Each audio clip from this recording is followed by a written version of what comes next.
Twisty, twisty.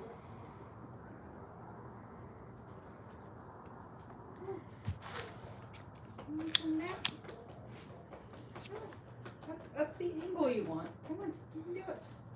Why are you going that angle? That's the tough angle.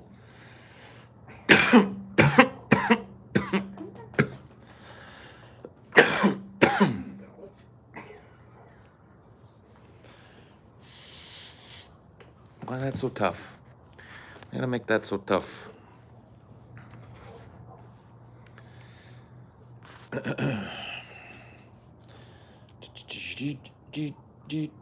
I'll be sniffing the embers. Dad,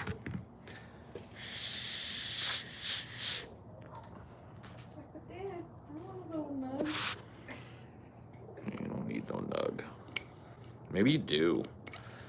Maybe a little weed would help you chill the fuck out sometimes, D, but I'm just too nice of a pet owner to experiment on you like a lab rat. Some dogs love weed. My ex had a friend, he would just like toss a nug of weed at his pit bull and just go mop. That's an expensive dog treat, but yeah. Some dogs like, getting a contact high or whatever, and some dogs don't. They're like people. Like some people react favorably to weed and some don't.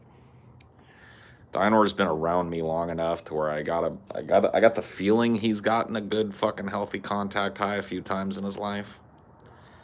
And he's probably fine. That doesn't mean you're gonna be throwing nugs at him. No, or blowing weed in his face to get him stoned or whatever, which is what some people do.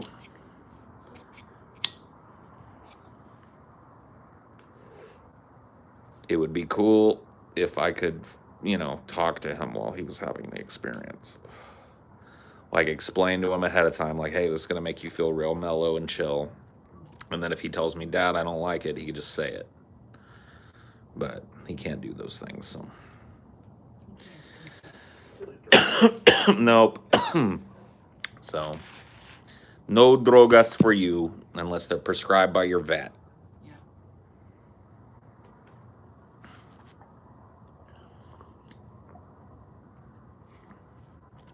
I've been real lucky with Cricket. He hasn't had to get anything like pill-wise.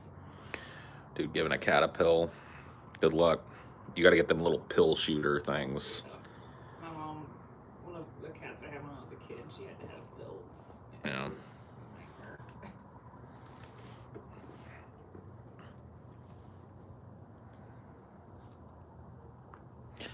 I'm glad Dinor's not like a... Some dogs will eat anything. Yeah. And like, if I had one of those types of dogs, I would know if that dog could handle weed, because I just leave weed laying out sometimes, on my desk or whatever. Have a baggie of weed sitting there. Like I want to say that like the dog that I think would be most likely to fucking snitch a big old bag of weed would probably be like Ujiro. Yeah. Ujiro just seems like he would fucking grab a bag of weed and eat the whole fucking thing before anybody knew it. I feel like your mom's dog too. Like times we've been over there, she's always trying to steal beer. But if your mom left out some weed, I feel like your mom's dog would. If my parents were bigger stoners, yeah, that dog would probably be a pothead too. I can just see her doing it. She's a little drunk as it is. I was looking to snitch a little lick of the beer.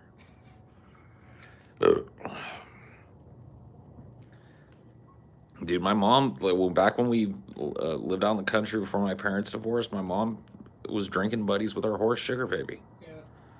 Sugar Baby, I shit you not, it was the craziest shit you've ever seen, dude. My mom would go, maybe with like a friend or two. Usually Sugar Baby got hung out with when there was like a low-key thing going on, where there's like a couple people coming over after a shift. She'd go take these like little lawn chairs, sit down by the fucking horse pasture, and fucking Sugar Baby would come up. And that's not uncommon for her. She would usually come visit to get pets or whatever, but like she would fucking come up and like do that thing where their lips are all coming back. She'd be like, just like all fucking crazy until my mom poured a little beer in her hand and she'd go like, and Like, you know, animals don't have like any natural fucking tolerance for alcohol. So But she's also a horse. she's a horse, but I'm telling you, dude, my mom would sit there and maybe feed her the equivalent of a beer. Yeah. And that horse would be fucking shit-faced, dude. Yeah. It's good, fun stuff. I'm probably one of the only people in the world that can credibly say that I've lived to tell the tale of riding bareback on a drunk horse. Yep. There you go. There's a little Paul's Ego adventure. I'm sure it's been done before.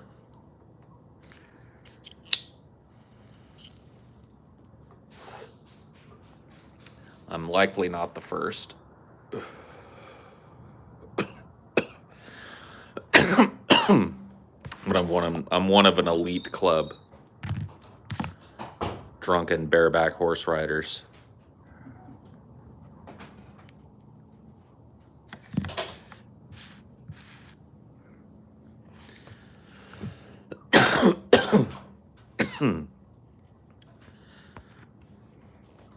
Some humans have a natural tolerance for alcohol. Human beings that come from regions in which alcohol, fermented grain alcohols and shit, and fermented fruit alcohols have been used for generations and generations and generations, have a natural resistance to alcohol. One of the reasons why alcoholism is so prevalent on American Indian reservations, and why alcohol was so destructive when it was brought here and started to be traded with the Indians, is because the American Indian people have no natural tolerance for alcohol.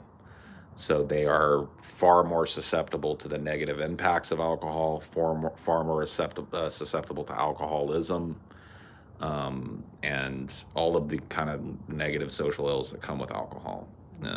You know, non-functional alcoholism, abusiveness, all that shit.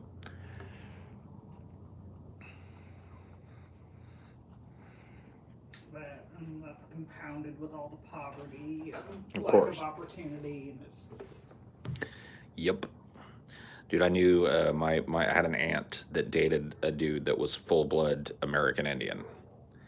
And he was the biggest fucking asshole at the party because everybody else there could drink a six-pack and chill. And if he got a six-pack down him, he just turned into this fucking loudmouth asshole piece of shit.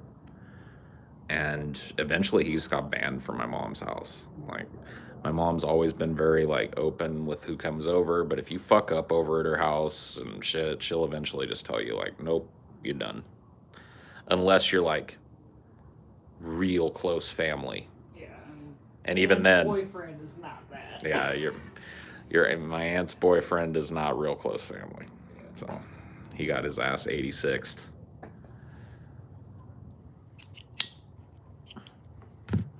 Interestingly enough, the incident that got him 86th was threatening to kill my friend Waylon, which, you know, hey. It's an incident for sure. And I'm not even saying Waylon didn't deserve a little death threat. He probably did. I was there that night. He was being a real prick. But so was Dave, which was this other guy's name. Dave was being a real fucking prick too. And to Waylon's credit, he didn't threaten to kill fucking Dave. You know what I mean? Yeah, he was an ex-army guy, but he leaned real heavily on it. Like, he was one of these army dudes. Like, my dad did one tour, but one. Like the contracts. Whatever it is, yeah. I think contracts might be the right term. Yeah, I know there's one thing he did, you know, so he wasn't in the army very long, right? And it's the same thing with Dave. Dave was in the army like for one cycle and never re-upped, but he would talk like he was some kind of fucking like General Patton or some shit constantly. He was never deployed. My dad never fought in a war. So what do you call it when you one term? You know what I mean? I know they sign on for a certain amount of time and there's a word for it in the military. You serve one, blah, blah, blah, blah, blah. Whatever. Dave was the same way. Never went to war, served in a peacetime role here in the States, never deployed.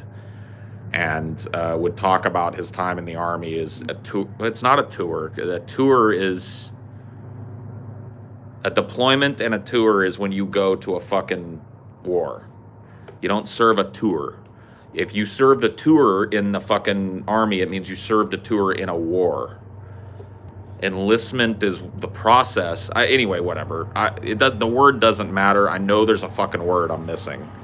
But a tour and a deployment, those are different. Those specifically mean that you were deployed into a war zone. So if you served a tour in Iraq, for example, or a tour in Vietnam. So whatever. He did one contract length. It's usually like a 3 years or whatever the fuck. And then it's the same thing my dad did. But, you know, my dad doesn't lean on his military experience or anything. And this dude, especially once he started drinking, would start fucking talking shit about how he was a Marine and this, that, and the other thing. And Waylon was, my stepdad used to have a pool table, like a really nice one in the house. Waylon was playing pool against Dave and just whooping his ass at pool. And Waylon would not stop with the comments. Like, he was just like, because he was tired of Dave talking about his military shit. And he'd be like, oh man, yeah, they teach you how to play pool in the fucking military too? Apparently not, you know. And he'd be like, how should I salute after I sink this one? All right, 6-ball corner pocket, and I'll salute you afterwards, all right? Boom. And then he would go like, yes, sir. You know what I mean? He's just fucking on the guy. Guy was just seething. And then at some point, it was way after that fucking incident, too. Like, Waylon was sitting outside, and Dave was inside, and he got done seething. And he got up, and he was like, I'm going to kill that little F-word, whatever, you know what I mean? And they were like, what, wait, what? That fucking kid out there, I'm gonna kill that little motherfucker, he's talking shit. And my cousins were there, and they were like, Dave, you ain't gonna kill shit. So you say one more word, and I'm gonna dump your ass. Well, I'm gonna say a word to him. He's like, you fucking go out on that back porch where that kid is. We're gonna dump your ass on the front of the street. You're not gonna fucking be violent up in here, sorry. And the dude went to go try and go out on the back porch, and my fucking cousin just grabbed him. Took 2 of them, and they're big boys. And Dave was a big dude too, but they literally dumped his ass on the street out in front of my mom's house. Picked him up, exited him off the premises, and that was the last time he was ever allowed at my mom's house. I never saw a fucking dude again. So wasn't long after that my aunt and he broke up anyway, so I guess it wasn't working out. If you did want to know the term, it's a commitment, according to military.com. Okay, a commitment. I see. Gotcha. Well, there you go.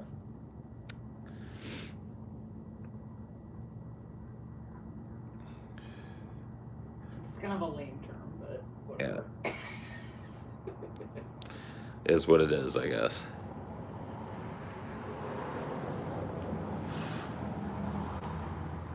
You know, like I grew up watching that type of thing, not necessarily all the time, but I grew up with a very well-defined understanding of the difference between partying and being a fuck-up.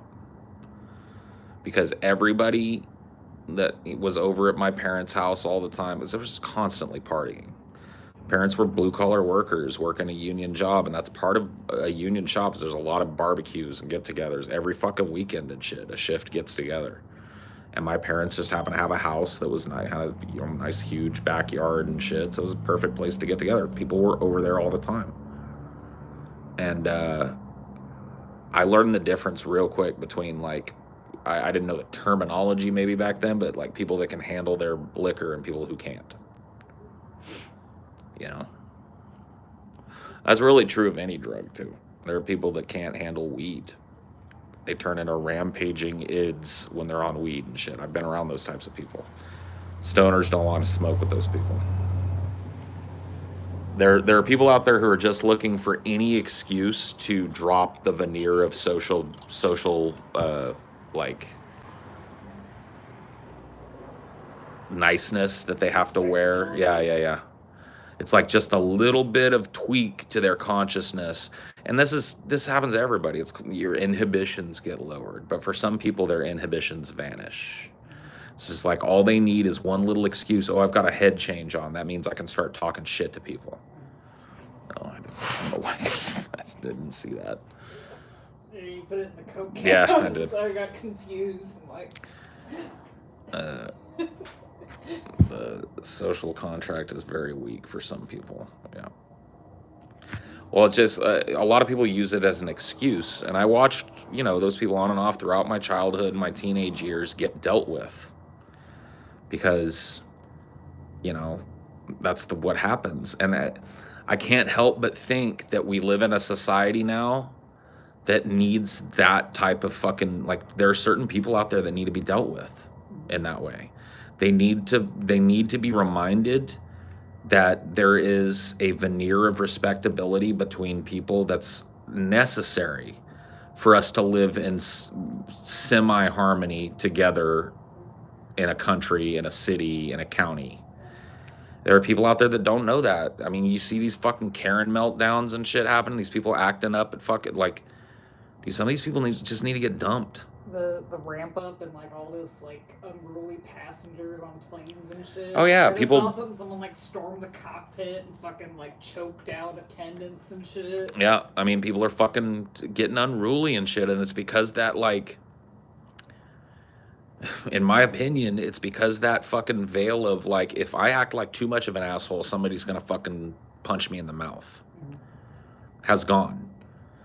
And a lot of people would argue that's a good thing. And I would too. I would say that like punching somebody in the mouth is 99.9% of the time not the right answer. But 0.1% of the time, somebody needs to get their dick knocked in the dirt.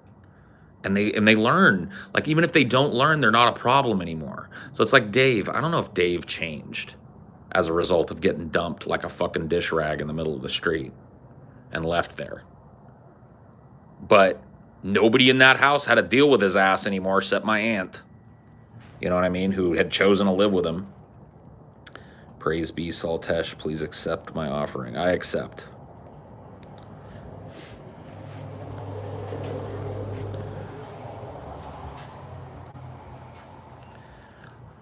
And I know that's like an old school thing. We were going through like we were doing some grease traps today, and one of the things that we did was we went through the political compass test. I took that, and then Scotty took the 8 values test. And one of the questions was like, spanking a child is always wrong. And you're supposed to be like, agree, disagree, strongly agree, strongly disagree. That's all they give you. And that one hangs me up because it's just like, dude, to me, there's a difference between a swat on the ass and beating the fuck out of your child. And I've seen like little swats on the fucking ass and shit work on kids. And I don't think it's utterly detrimental to their fucking lives. Now, maybe I'm wrong about that. That's it, it's one of those things that I think sets me apart from, younger people, is because like, and that's another thing that's salient to what we're talking about. That reduction in violent outbursts is overall a good thing. You should never beat your child or physically harm your child. But us, grabbing a fucking toddler by their hand and swatting them on the ass when they try and run in the street and shit, like, that shit works. I've just seen it. My stepdad took a very like radically opposite approach. Like, he was overly punished as a kid. Like, he was made to like sit bare-assed on like raw rice and shit. Oh yeah. And so like he would never raise a finger to my sisters because I understand that. Like, so fucking like overly punished, he just wasn't gonna raise a finger against them. Yeah, I think it's up to a certain extent, it's up to every parent to decide that type of shit. It's not up to every parent to decide whether or not they want to beat the fuck out of their children. Nobody gets to do that, or at least not legally. But for me, like the whole like giving a kid a couple swats on the ass or some shit, dude, that ain't hurting nobody. I mean, it hurts in the moment for the kid, but when you're talking about certain punishments and shit, and driving home certain fucking rules and regulations that are not only just like for the good of the household, but for the good of the child's life, being able to continue, like, don't stick a fork in the light socket and shit. Don't fucking run in the street. Don't go near the stream and let the crocodile eat you. you know. I think it's so like iffy because every parent has different rules. Right. Some parents will fucking like swap their kids for like talking too loud or something. Sure. Yeah, and there's really no way to baseline it. Yeah. There's no you either say, and that's why I think that nowadays the general consensus is just don't do it at all, because that's really the only thing that you can do. Like like, what do you determine the rules yeah. are? How do you determine the rules and what's not? Yeah, what's a SWAT? Like how much force is used in a SWAT, and what implements are used when you SWAT, and then what social situations do you SWAT, and there's just too much. You know what I mean? And so I understand why society has moved sharply away from it, but it doesn't mean that I don't think that there's some efficacy to it.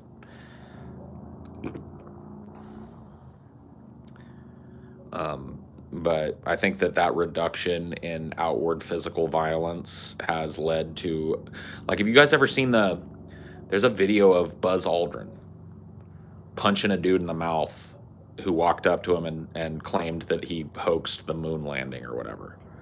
Now, Buzz is from, like, he was born in, like, probably, like, the 20s or 30s and went up in the 50s. A different time, man. You walked up and insulted somebody to their face like that and called them a fucking liar and a charlatan. You got your mouth filled with teeth. And I can almost guarantee you that there were people that were dealt with like that did that to people until they met the right one, and then the right one knocked their teeth in, and then they fucking stopped doing it. They realized, you know what I mean? And I'm not saying that, like, you should just jaw jack anybody for any little perceived slight, but this idea that, like, I see people getting in people's faces, fuck you, motherfucker, you know, spitting on them and fucking intentionally coughing on them and shit. Dude, that chick in that fucking grocery store that was like, dude, if anybody in that store, male or female, had fucking knocked her the fuck out, they'd have my approval. Dude, that's assault. Spraying your fucking COVID all over everybody in the middle of a fucking pandemic, jaw jacked. And I can almost guarantee that woman would learn more from that than the social pariah status.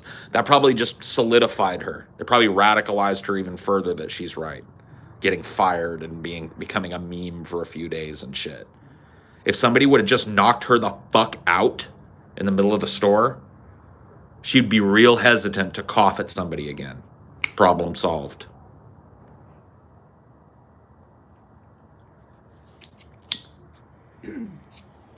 It's a really fucking iffy thing to legislate, period. And that's why I think people have just been like erring more and more on the side of caution. Of course. I cannot be disabused of the notion that there are certain people out there who have to meet a fuck, and that's how they learn their social limits. And oftentimes these people were failed by their parents. They were raised by these ultra permissive parents or absentee parents who never taught them social fucking graces at all, never taught them an ounce of politeness or empathy for your common man, and probably conducted themselves a lot like their kids are conducting themselves now, arrogantly, brashly, insultingly. And they're raised by these fucking asshole people. And I'm telling you, dude, you can't intervene by talking to an adult human being that has that in their brain. I think too, like, over punishment does the same thing. Like, I think the parents that would like swap them for every little thing, it makes them feel like they don't learn any actual limits because everything's a fucking punishment. Yeah. So might as well fucking. Dude, raising a kid, you know, not that I would know firsthand, but just from observation, is it's probably the most complex thing a human being can do, because you're really molding a psyche.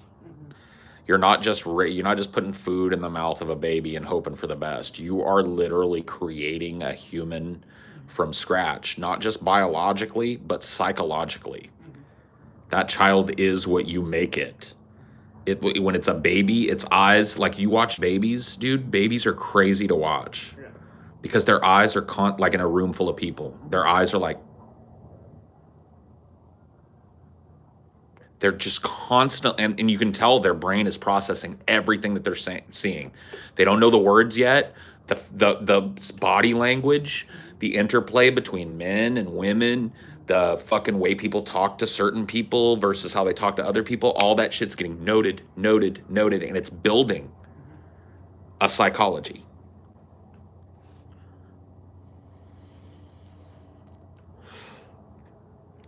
Fuck that. Yeah, it's just like so much fucking like people don't take it seriously enough because yeah, it's like you're very like everything you do impacts your kid. Everything you do impacts anybody that you're living with, Yeah. but a child, it's a order of magnitude more important. Sponge. Yeah, they have to be. Yeah. They learn everything they know about being a human from listening to and watching their parents, their siblings, their uncles, their aunts, their neighbors, their teachers. And every last one of those people, parents most especially, but all of those people that I just mentioned, have a profound effect on what that kid becomes when they're an adult. A psychology student, and the influence in our early years have on our lives and personalities is insane. Yup. Adults are the products of childhoods, as early years are more fundamental in your personality than yep.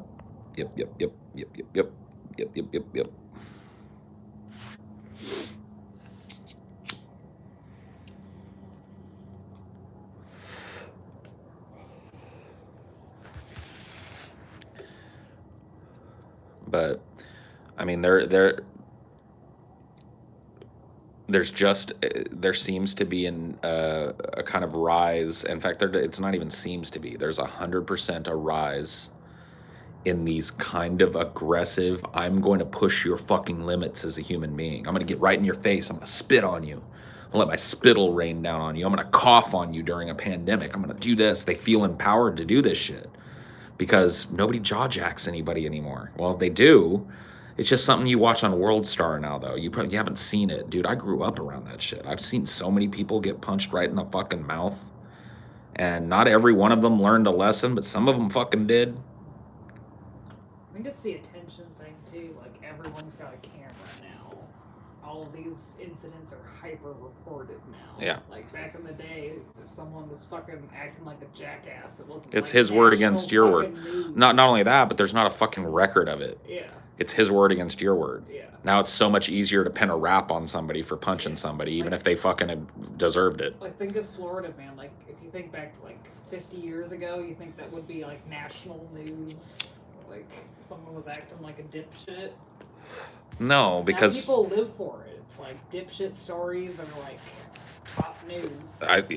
It's empowered a lot of people to act like dipshits, but they wouldn't say they're acting like dipshits. They would say that they're completely well within their rights to be as antisocial as they're being. But I'm just telling you, man, 40 years ago, this wouldn't have happened. Like, literally, these people would have been beaten where they stood. And I'm not saying that that's necessarily a good thing, but I can almost guarantee a lot of them would stop doing it. It's just the vague threat of that happening to people is almost enough to keep people in line. And I think that its complete absence from society, while a positive thing because it, is presided over an overall reduction in violence and shit, has left a fucking hole when it comes to there's no accounting for how a person was raised. And so you've got these antisocial assholes out there in society. They existed back in the 50s too. Most of them were kept in line knowing that if they walked up to a dude and his wife walking in public and started getting in their face, that dude there was going to be a physical confrontation. There was no like, hey, you can't touch me because I got a phone and you're going to go to jail for assault. There was none of that. It was just your word against his word. And that fucking plays a lot better than a video, you know what I mean, of somebody just punching you. So, it's just one of those fucking things, man. I'm conflicted about it because on one hand, of course, I don't relish violence, and I'm definitely not the type of dude that's gonna fucking throw a punch at somebody, unless it's the absolute last resort, But I have to feel like there's something absent from that because some of the social interactions that I'm seeing are just fucking out of this world. people getting right up in people's faces and just acting like there's no consequence to fucking anything anymore. Spitting, choking, fucking shoving, kicking people's cars and shit. Just harassing people all the way down the fucking street for whatever reason. And it's just like, man, dude, back in the days, there would have been a brawl. Like, even with that fucking, like, Enron thing we were just watching, it's like, people were acting up in that meeting, and they were being pulled out immediately. It's not even happening anymore. Yeah. These town hall things will just fucking continue being fucked up until, like, the absolute last second when people are actually getting violent. But, like, back then, like the early 2000s, they were just yank, yank, yank. Yeah, you're right. These people that were there to disrupt public meetings and shit, the cops were there and they would just grab them by the scruff of the neck and throw them out of the fucking building, roughly. And in some cases, I'm assuming arrest them for fucking disturbing the peace and shit. And now, like, the paradigm has fucking gotten so pussy that these people are literally just taking over school board meetings, taking over fucking county supervisor meetings, and screaming the most inane, absurd shit into the mic for 15 minutes at a time. And just taking up the whole fucking, it's like actually stopping the functional people's business to yell about Satanism and how masks lead to child trafficking and how it's fucking unsafe to wear a fucking mask because you can't breathe. You know, just all this absurd fucking shit. And they will literally just waste the time of local fucking elected officials who ostensibly are trying to get things done for the local people that fucking elected them. Now, I'm not defending these local fucking assemblies. Oftentimes they're staffed by people who are fucking fuck-ups themselves, but I mean, come the fuck on. Like, at some point you got to draw a line. If there's a mask, especially now, like I've seen these people just walk into the building and the people's business won't start because there's a fucking mask mandate. And they're like, hey, we're bringing around masks. You have to put on a mask or leave. And these people just stand up and take over the meeting and say, I'm not wearing a mask, fuck you. It's like, where are the cops to mollywop these people? Or why did you even let them in the first place? Yeah. Someone at the fucking door. Yeah, have the cops at the door say, nope, put a mask on. And if somebody takes it off in there and starts acting a fool, they get drug out. Dude, I watched it happen at that, just like you said. Yeah. Fucking public meetings from the early 2000s and shit. That's not like caveman days or some shit. It wasn't allowed. People started fucking acting up in these meetings. Enron was fucking, like, despicable and, like, cutting power for no reason. Yep. It's like, dude, it was public business. Yeah. You're not allowed to fucking just start screaming and throwing shit. And now people are doing it. You know? Like, and there's little to no repercussion for it. People have been empowered to be antisocial to the point where they've placed themselves on a pedestal of importance that defies logic.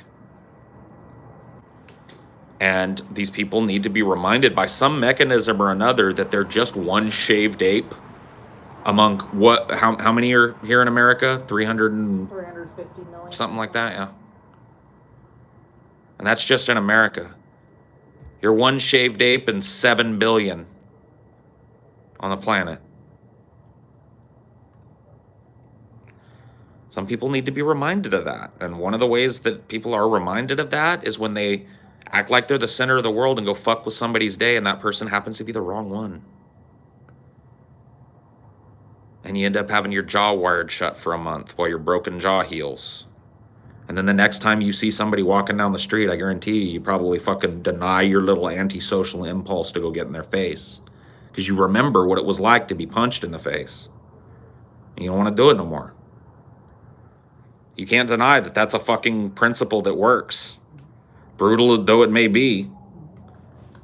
Well, it's like the whole fucking argument gun nuts had, like an armed society is a civil society. That's obviously not working. There's more guns than people, but fucking people just keep getting more and more crazy. Yep. To a certain extent, I think that would probably be true in a vacuum. Like the idea, if everybody had a fucking gun, everybody would probably be a lot more polite. Because if they knew that it could escalate to who can get their fucking gun out of the holster quicker and who can put a bullet in, like when it's life or death, or bodily injury, certainly severe bodily injury on the line, people are more considerate of what they fucking do. But I gotta say this, and maybe I'm fucking wrong. Maybe this is a boomerish fucking thing to say, but I feel like our society has softened to the point of there being no baseline enforcement of basic civility anymore. And that's led to not only things that we've talked about before that I want to relitigate tonight, but like the internet becoming a fucking completely unusable, shitty troll hive, and just public now. There are literally like people that make a living, these IRL streamers that make a living on bothering people in public. And it's just like, take that fucking scrawny, pimply little weirdo, transplant him back to 1950, and have him go stick a camera in somebody's fucking face while they're eating. Yeah. He's going to get jaw-jacked immediately. Somebody's going to beat his ass. If not the person he's doing it to, then the cop that shows up. Or just a bystander that's like being a fucking asshole. Right. And it's just like, well, you know, good, bad, right or wrong, things were more fucking civil.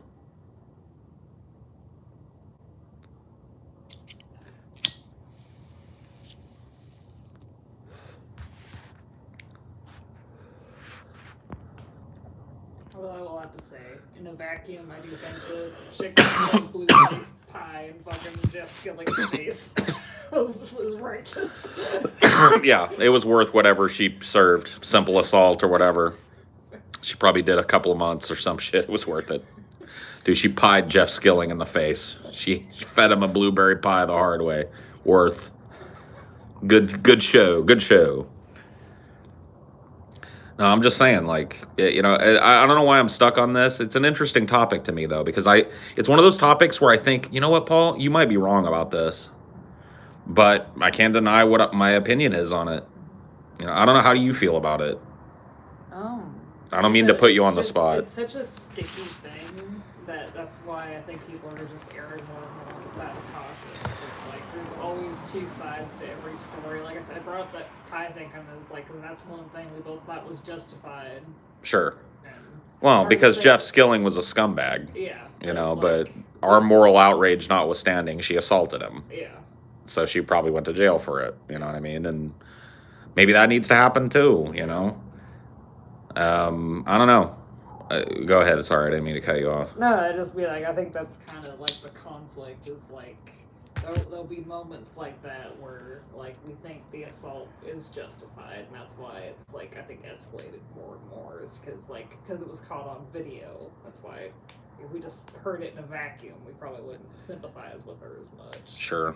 Didn't have all the context. I mean, if it happened in a vacuum, like or at least a relative vacuum, like back in the day before the internet and cell phones and World Star and all this shit, we wouldn't even hear about it. Yeah. Somebody got mollywopped on the block. It's probably like 4 or 5 families that know about it. You know what I mean? And they probably all go like, "Oh yeah, that person had that coming." So like, I think just I feel like the attention is more of a problem than just like the softening society. Because does it matter if somebody like, and this is just the thing too, there's another thing that bothers me, and this actually comes up in a really good documentary called Made in America by a guy named Stacy Peralta, who's a skater, and it's about the Bloods and Crips and about how they developed in Los Angeles and then spread across the United States, but where they started. And they talked to a lot of quote-unquote OGs, like dudes that were in the gangs that became the Crips, you know what I mean? And they talked about how back in the day, these street gangs in LA were not armed, and they would settle things by fighting. So if there was a problem between 2 dudes that couldn't be solved by talking it out or whatever the fuck, then those 2 dudes got together and they got down. Gladiator shit or whatever. Whatever. Like, you know, obviously it was always a choice. Yeah. Both dudes got to show. It's like Barry Lyndon, the old duel thing. Yeah. It gave people an outlet for satisfaction of personal slight. Because you can't really litigate that. Oh, he's a mean fuck. He's a meanie to me and he makes fun of me. Well, that's not illegal. Sorry, you know. And we don't really have any outlets for that anymore other than lawsuits, right? But lawsuits, you can't sue somebody for being a meanie poo-poo head. Yeah. unless they're doing it in a way that constitutes harassment or stalking. But if they're just a mean fuck, you know, and they walk by you and say, not everyone can afford to litigate a lawsuit. Right. So, like, think about it. But the difference, so I think about those days, right? And the difference is if somebody walks up to you in public right now and goes, fuck you, bitch, fuck you, and then walks on, right? You've got three options. You can sit there and take it, and that person's probably going to do it a million more fucking times in their life. You can punch that person and go to jail because somebody's going to film it. Or you can try and sue the dude for being a meanie poo-poo head. You know what I mean? None of them are attractive. Back in the day, if there was a problem on the block and two people couldn't settle it and didn't want to involve the cops, didn't feel the need to take it to the fucking law, they settled it out in the street with their fists. And you know what, dude? Some people die in fist fights, but I guarantee you less people die in fist fights than in gunfights. And yeah, now it seems like it's just, were they just like comparing it to now where it's just like people are getting gunned down left and right? Of course, that's the story. It's like, how did it go from these different street gangs that were really not like, they weren't about killing each other. They were about like, hey, you know, if we have a problem territorially or whatever the fuck, we get together and we have a big rumble. But it's not like there's no innocent bystander that gets pulled into that, you know? And how did it go from that to these dudes just wholesale slaughtering one another? Yeah, just fucking bang, bang, bang, bang, bang, bang, bang, bang, bang, bang, bang, bang. Oh yeah, shooting up houses and all that shit. How did it get from there to there, and how did it escalate? And a lot of it has to do with the increasing fucking pressure put on those fucking communities by law enforcement. When the drug war started, these people like functionally had no way to make money anyway, and the little bit of money that was flowing in the hood had to do with some of the drug trade, and then the cops started cracking down on that, and everybody just had to get hard as fuck. And that's what happened. These gangs, desperation. Yep, these gangs became like they had to escalate. Well, do you think then if it's like, if desperation is what kind of caused that, like, do you just think the overall collapse of society is what's kind of drawing this increase in people acting out? I mean, maybe. I just don't feel like like things are that threadbare yet. I feel like there's a lot to it psychologically. It's not just what I'm saying. But I do think the lack of social consequence, because, you know, people feel like it's not illegal for me to yell in this person's fucking face out of nowhere. And that's true to an extent. But if that person tries to walk away or whatever the fuck and you follow them, now you're harassing that person. People don't know this line anymore. And it's like, you can't really litigate this person harassed me with a TikTok. But if you punch somebody, this person assaulted me. Yeah, there's evidence. There's like that shit. So, you know, and psychologically, like, we're more politically polarized now than at any point in my life. That's got to play a role. Because polarization in politics, well, politically, like, there's dehumanization that goes on both sides. I listened to a lot of right-wing talk radio when I was younger, and oh my God, they talked about liberals like they would literally call them pond scum, like genetic mistakes and fucking, you know, that it's just, and then fucking you'll hear liberals talk about conservatives like that. They're all Nazis. They're all fucking fascists. They're all this. They're all inbred. Right, and it's just like it engenders this kind of like personal hatred. So if somebody has something or is doing something that lets you get a little picture of their politics in your mind, even if they're not openly like, I'm this, if they're wearing a mask in a city where most people don't, that's a liberal. Or if they're not wearing a mask where in a city where most people do, that's a fucking, you know what I mean? And it's just, the battle lines are clear right now. And so I think that's causing it. I think the non-functionality of government has caused people to be rudderless, basically. It's like everybody wants to believe that somebody's out there trying to do good and it's the other team that's fucking it up.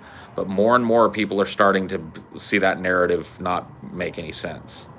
Because the hands change over, but nothing functionally changes. People are starting to catch on to this. And so years and years and generations of this type of fucking representation at the national level especially, but even down to the state level, has left a lot of people fucking rudderless in society. It's just like, how do I affect change? And some of these people think that they're going to change the world by screaming in a liberal's face or screaming in a conservative's face. They were doing some antisocial bullshit. And that coupled with a society where fewer people fuck around and find out, and you got yourself a fucking real stew for, if it keeps going this way, it's going to get bloody eventually. Like, that's where this is headed. Yeah, like does nobody see this but me? Like, this plane shit, it's fucking insane. Dude, the plane shit is just any of this shit. Where people are in fucking public places. Shit is starting to escalate. Like, it's getting more and more vitriol filled, and it's starting to, the battle lines are starting to show up, and people are joining in from the outside and shit, and it's about to get fucking bloody in the streets. And I don't know what you call that, but it's civil unrest time, I guess. Which is spooky, dude. I don't want nothing to do with that. I'm not trying to hurt anybody. I don't care what their fucking politics are. When it comes to that shit, I'm about as close to an ultimate pacifist as you can get. I'm a defense only, violence advocate. You won't even remotely, you won't give Cricket a spank or nothing. I'll give Cricket a spank. I mean, when Dinor was a puppy, I swatted his little booty a few times and shit. I'm not above doing it. I've disciplined my, earlier on, back in the day, I've disciplined my nieces and nephews and shit, and gave them a little swat on the butt when they weren't paying attention or whatever the fuck. But I don't consider that shit to be violence. But I'm just saying, you're so, that pacifist, even when Cricket's being a total asshole. Yeah, of course, dude. He can be an asshole if he wants. I ain't gonna hit that cat.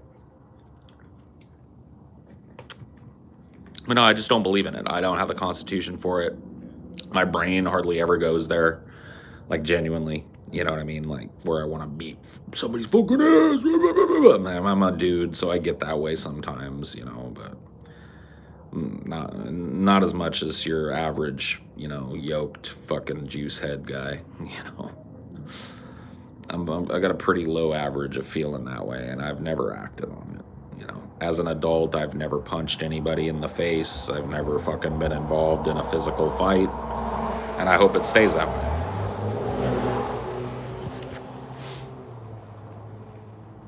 You didn't have brothers either. Yeah, that's true. If I had brothers, I probably would punch them in the face every once in a while.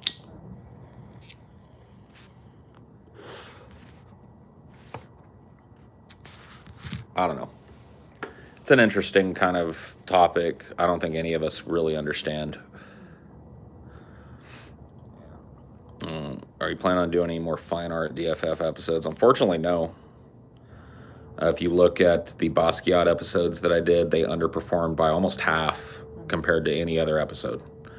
So people just had no fucking clue who he was, didn't care to hear me fucking talk about it or look at his art. So, hey, it sucks for me because that's part of my life and part of my interest, and I would like to talk about things like that. But hey, the people have spoken, you know what I mean? Nobody watched it. And the few people that did watch it and like it, sorry, don't know what to tell you. And if half those views were hate views too. There was I don't know. There's a weird contingent of righties that hang around our fucking content, probably from TJ's anti-SJW days / the DFF days or the DP days. But yeah, they're pretty malcontent pieces of fucking shit. And if we have any kind of show that is progressive in a way that they don't like a show openly celebrating women or trans people, they're always there. And it seems like trans people trigger them the most, but covering people of color triggers them. And they just kind of pop out of the community, both, and this kind of fucking sucks, but both within and without our Patreon community. So in the general population, they're there, and on our Patreon, they're there. There are some people that pay us that get real mad when we cover any kind of, issue of race or issue of, sexuality. And it's just like, man, how are these people still watching us after all this fucking time? 2 bisexuals and a guy that's been openly pro-queer since God was a boy. You know what I mean? How are you guys, like, how do you even do that? Like someone on the Patreon really called him the N-word. He got banned, but it was like, Yeah. how the fuck were you here all this time? Yeah. It was a person that had been a patron of ours for a while too. Yeah. And I did the Basquiat episode, and on the release that we do for the patrons on that side, even though it was a public episode, the dude dropped an N-bomb. He's like, I don't want to see any N-word art. And this is a dude that had been a patron for ours for like months. Yeah. It's just like, how are you even, like, how is a booger like you even hanging on the nose of my podcast, bro? Like, it makes me feel sick that those types of people are drawn to me at all. But, you know, there are other things that I say that aren't on that subject that appeal to them and shit. And that's why they fucking hang around.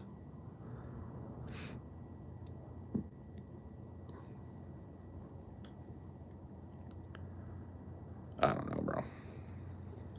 It's just dealing with large numbers of people. Like, you got enough of an audience that, and you've made enough content over the years that, like you said, yeah, there's other things that you do that aren't political that probably appeal to them. And just, There are things that I do that are political that appeal to them. Yeah. Like me being against the Democrats and shit. Yeah. Or opposing the do-nothing fucking pieces of shit that pass off as the left wing in this fucking country. Of course they like that. Why wouldn't they? You know, that's used as like a bludgeon against me a lot, and it's just like, dude, I got no fucking control over who is drawn to my shit. People will say like, oh, you're real popular amongst right-wing people and blah, blah, blah for saying this. I bet you feel real good. And I'm just like, fuck you. Dude, I'm not going to be bullied into taking a position one way or another because of how the general fucking population of liberals is going to react to my sentiment. Fuck that. Oh, dude, I saw a meme on Twitter that, like, you know, that Nick is a Fred Hampton leftist on Twitter. Yeah. They were saying, like, he was a secret Republican / CIA. Oh, yeah. Dude, that started with me, too. I'm not as popular as he is in the fucking political spheres and shit, but, like, it started with me, too. People are starting to drop these, like, dude, why don't you just say you love Trump? Why don't you just fucking come out as a conservative, dude? Why don't you just come out and say you want Trump? And it's just like, what? Because I don't suck Biden's old wrinkly balls, I'm a Trump dude. I'm a secret Trump guy who's here to advance Republican, or I'm a secret centrist. It's like, dude, this type of shit is starting to appear in my communities and in responses to the shit that I'm putting up. And it's like, dude, I've got literally we figured it out the other day, 14 years. 14 years of leftism for you to flip through on this channel. 14 years of me talking the same shit. Dude, it actually fucking spooked me. I went back and watched the American Ashamed video. And my libertarian fucking socialist streak is in full display in that video. And it's some of the same shit I'm talking now. You can say what you want. I've been ideologically consistent across a fucking trackable number of years, over a decade. So you want to call into question my ultimate motives? You can go fuck yourself. Who are you? What are your motives? Let me see a decade worth of your political ideas, long form. Go fuck yourself. Don't question my fucking motives, dude. My motives are there. They're there for everybody to see. They're right here on this fucking channel. What's changed since that time in your ideology? The biggest change that I've probably undergone from, we're talking about the beginnings of that, is the beginnings of my YouTube time to now would be my participation in electoralism and my, defense of DNC politicians and my belief that incrementally getting a Democrat in was better than getting a Republican in. At that time, I had no concept of the ratchet effect. I had no concept of how, Democrats and Republicans work hand in glove to lock in shifts of the Overton window to the right. I hadn't seen enough of it yet. And now I have. So that's really kind of like the biggest difference. But when it comes to the shit that I'm fucking arguing for it. I guess I would say another position that softened of mine was I was a lot more vehemently anti-gun when I was younger. And I think that maybe a lot of that was reflected by the fact that I'm a victim of gun violence. And so I was, for a long time, I couldn't even be around a fucking gun. I've gotten over that. I was in therapy for a long fucking time for my PTSD and just in general. And I've gotten to the point now where I'd feel fine handling a gun. That being said, my position has clearly softened on guns, I think, since I was in my early 20s, which would have been just a number of years after, the incident that I'm talking about.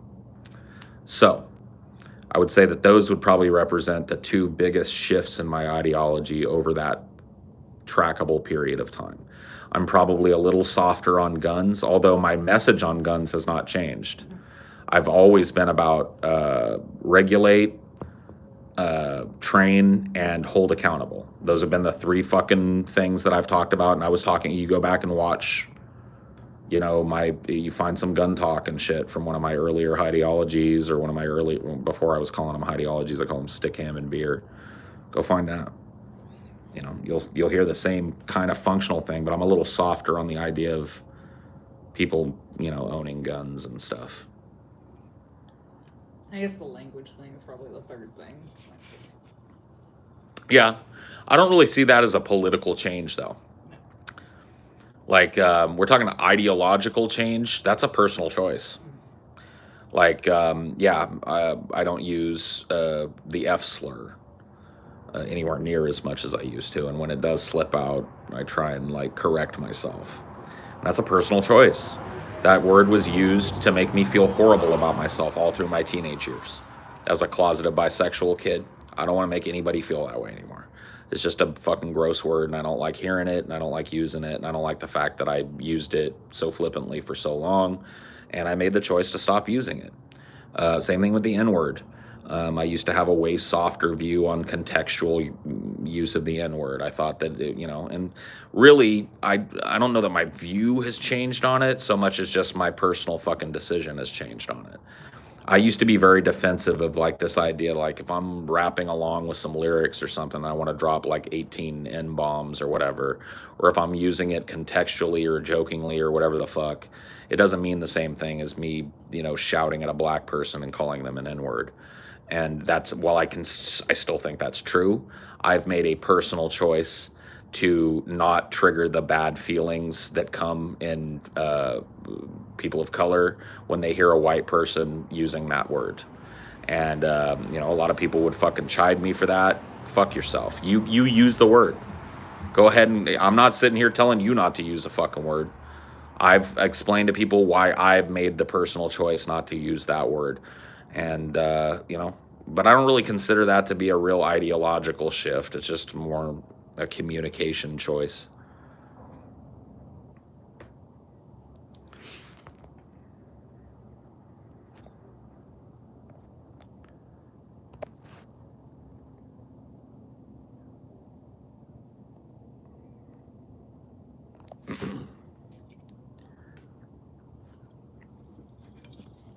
I definitely see what you're saying.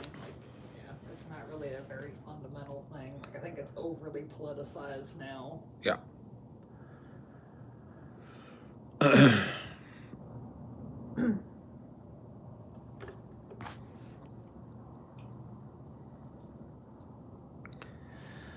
I mean, use of those words is like a conversation stopper, and I'm not trying to stop conversation. And so I just don't. They're not so useful to my fucking verbal repertoire that I need them or have to lean on them. So fuck it. It costs me very little to try and break the habit of using certain fucking hurtful words, and the benefit is pretty good. I don't waste time having to litigate my use of a shitty fucking term. Awesome.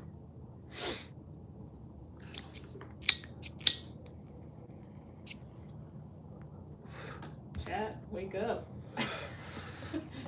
I think chat's scared. Wait, I timed out one person for adding, and they're acting like they were all fucking. Dude, the crackdown happened, bro.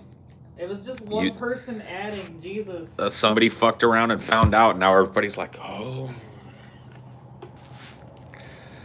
One thing I want to stop using gay as a pejorative.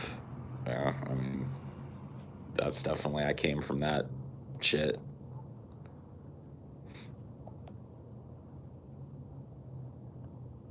Yeah, I mean, it is what it is, bro. I grew up at a time where that shit was used like punctuation, and where like rank ass transphobia was just the order of the day. So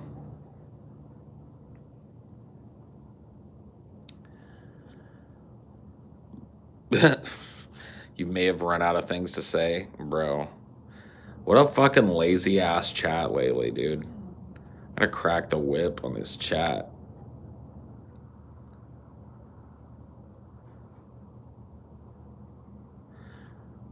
Just like, man, dude.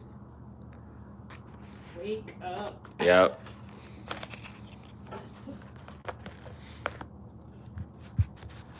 This chat is a bunch of stumbling, bumbling fools tonight. I've been more interactive with you than the chat, and that's probably why. Yeah. They're feeling butthurt. It's 2 a.m. Give me a break. Fuck you. It's fucking late here too. I don't see me bitching. You're sleepy. Go be sleepy. Yeah, go to sleep. And put your fucking head to bed, bitch.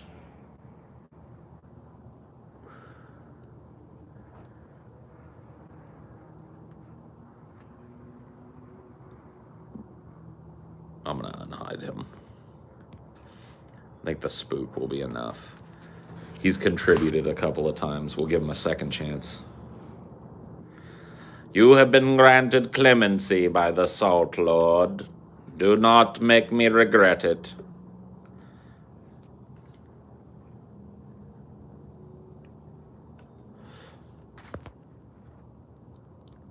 Did the DP days sway your positions at all? You seem pretty left-leaning on policy, but where did the anti-SJW stuff stem from, and anger with the state of the left at that time?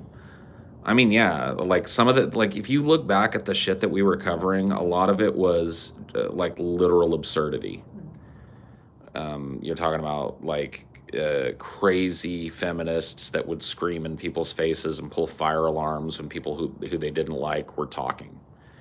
Like, I don't care what side of the political aisle you're on. If you're pulling that infantile shit, you're not cool in my book. You know what I mean? And so that part of the anti-SJW movement, this like, we're going to fucking stop open discourse, and we're going to go and tell colleges who they can and can't have speak at the fucking campus. Like, just let the crowd fucking hear speak whoever's coming. Like, ideas are not fucking dangerous things until they're fucking incorrectly applied by people.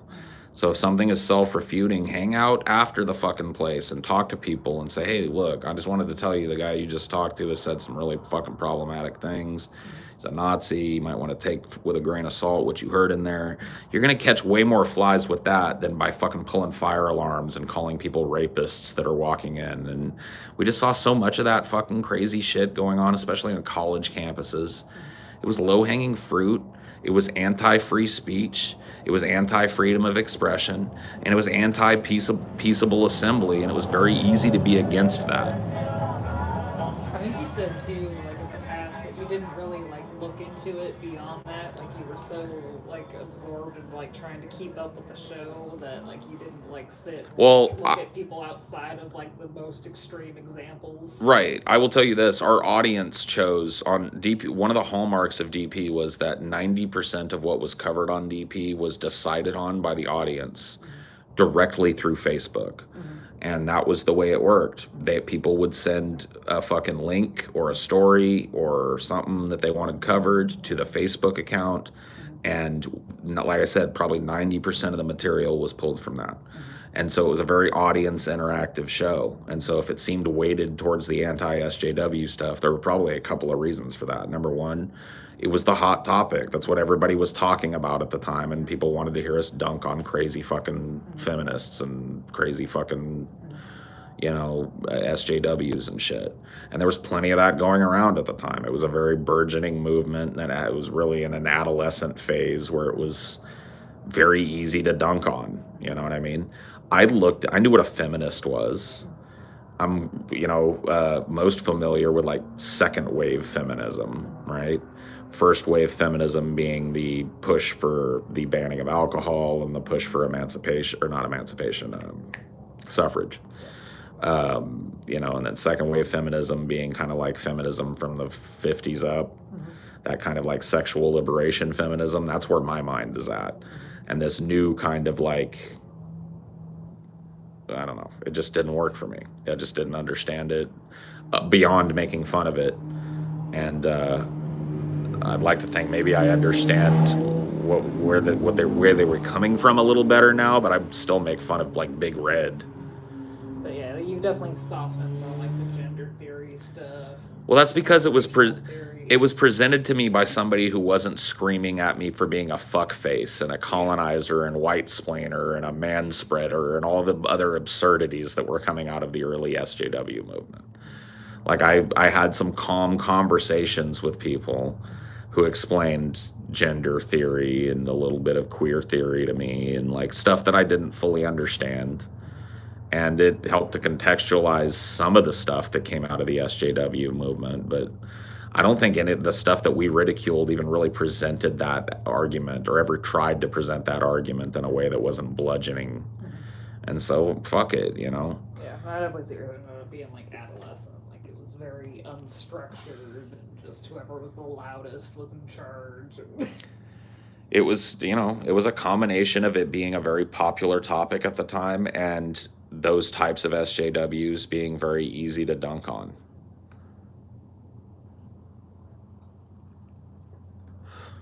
I get the sense that you secretly didn't like many of the guests on DP like Sargon. Is that accurate? Absolutely. Yeah. I mean, part of having a job, like nobody gets to have a job on a show where you're not like a creative director on that show and have any say on what kind of fucking guests you have and shit.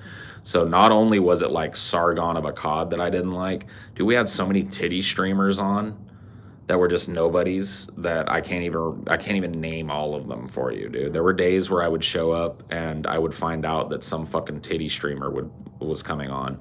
I would go and watch her content. There was a chick, what was her name? Had to be the worst guest we ever had, in my opinion. Sex Masterka? Yep, that's the name. Pulled it out of the fucking ether. Look at me. The worst guest probably that we ever had on the Drunken Peasants was this chick, Sex Masterka.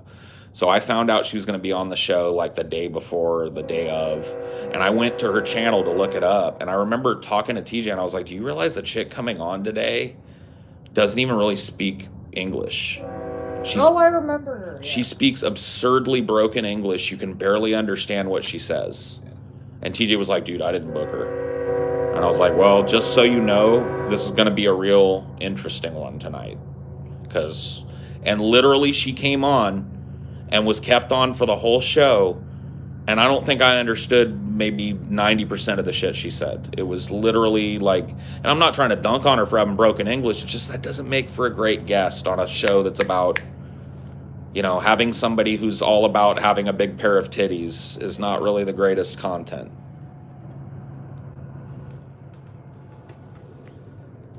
I remember checking her out after too. She was like Polish or something. I Polish think she had, or like, captions on all of her videos, like translations for English or whatever. So it's like she needs captions on her own shit for her own audience to understand her. It's like. But there were a lot of nobodies that, like, and I'm not trying to shit on people, but there were a lot of just like relative anti-SJW nobodies that came on the show too that I just like was like, bleh. Man, I was so fucking tired of hearing the same fucking shit from the same fucking people. Like, I remember I caught shit. This got eclipsed because Milo had happened months earlier, and that was still hot and raging. But I was really fucking combative with Kraut and Tea. Kraut and Tea was one of these kind of like classical liberal. Now I understand now that he's changed or whatever the fuck. But he was one of these like hard anti-SJW guys and these kind of like libertarian rightist kind of aura about him, and I just didn't like the fucking guy, and I fucked on him during the show. I made fun of his dumbass accent, which later on turned out to be a total put on. So I fucking picked up on the fact that he was putting on some kind of I'm an aristocrat accent. He doesn't even talk like that. And so I made fun of his accent. Dude, I remember I took shit for like weeks over that. He was like, oh, fucking Paul, we need to not have him on anymore because like he's just rude to the guests and blah, blah, blah, blah, blah, blah.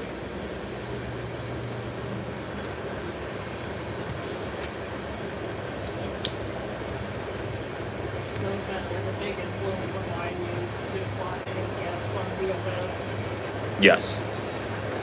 Yes. And we don't have a no guest policy on DFF, by the way. We have, and this is going to sound fucked up, we have a no nobody guest. If we have a guest, we want to have a guest that's like an expert in what we're talking about. We've talked about doing episodes where like we're talking about scientifically dense shit and trying to find like a professor that'll come on and talk to us for half an hour and like straighten us out on some basics and shit. Or like the interview that we did with Uwe Boll. We were covering his movies organically and he found out and he reached out to us and came on the show. Like we had the opportunity to have a dude that actually made something that we'd already done a show talking about. Yeah, we'll have that person on. No more YouTube personalities. Nothing against people that are out there on the grind and shit, but it's just like, fuck that. They ain't got nothing to add that we can't add ourselves. We're not having them on. That's basically the spice.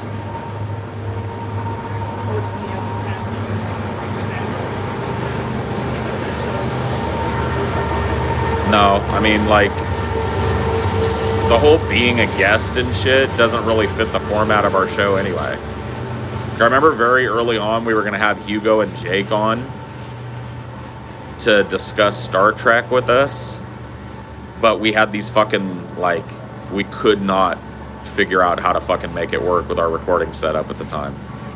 Like, it was just fucked up and we couldn't figure out why.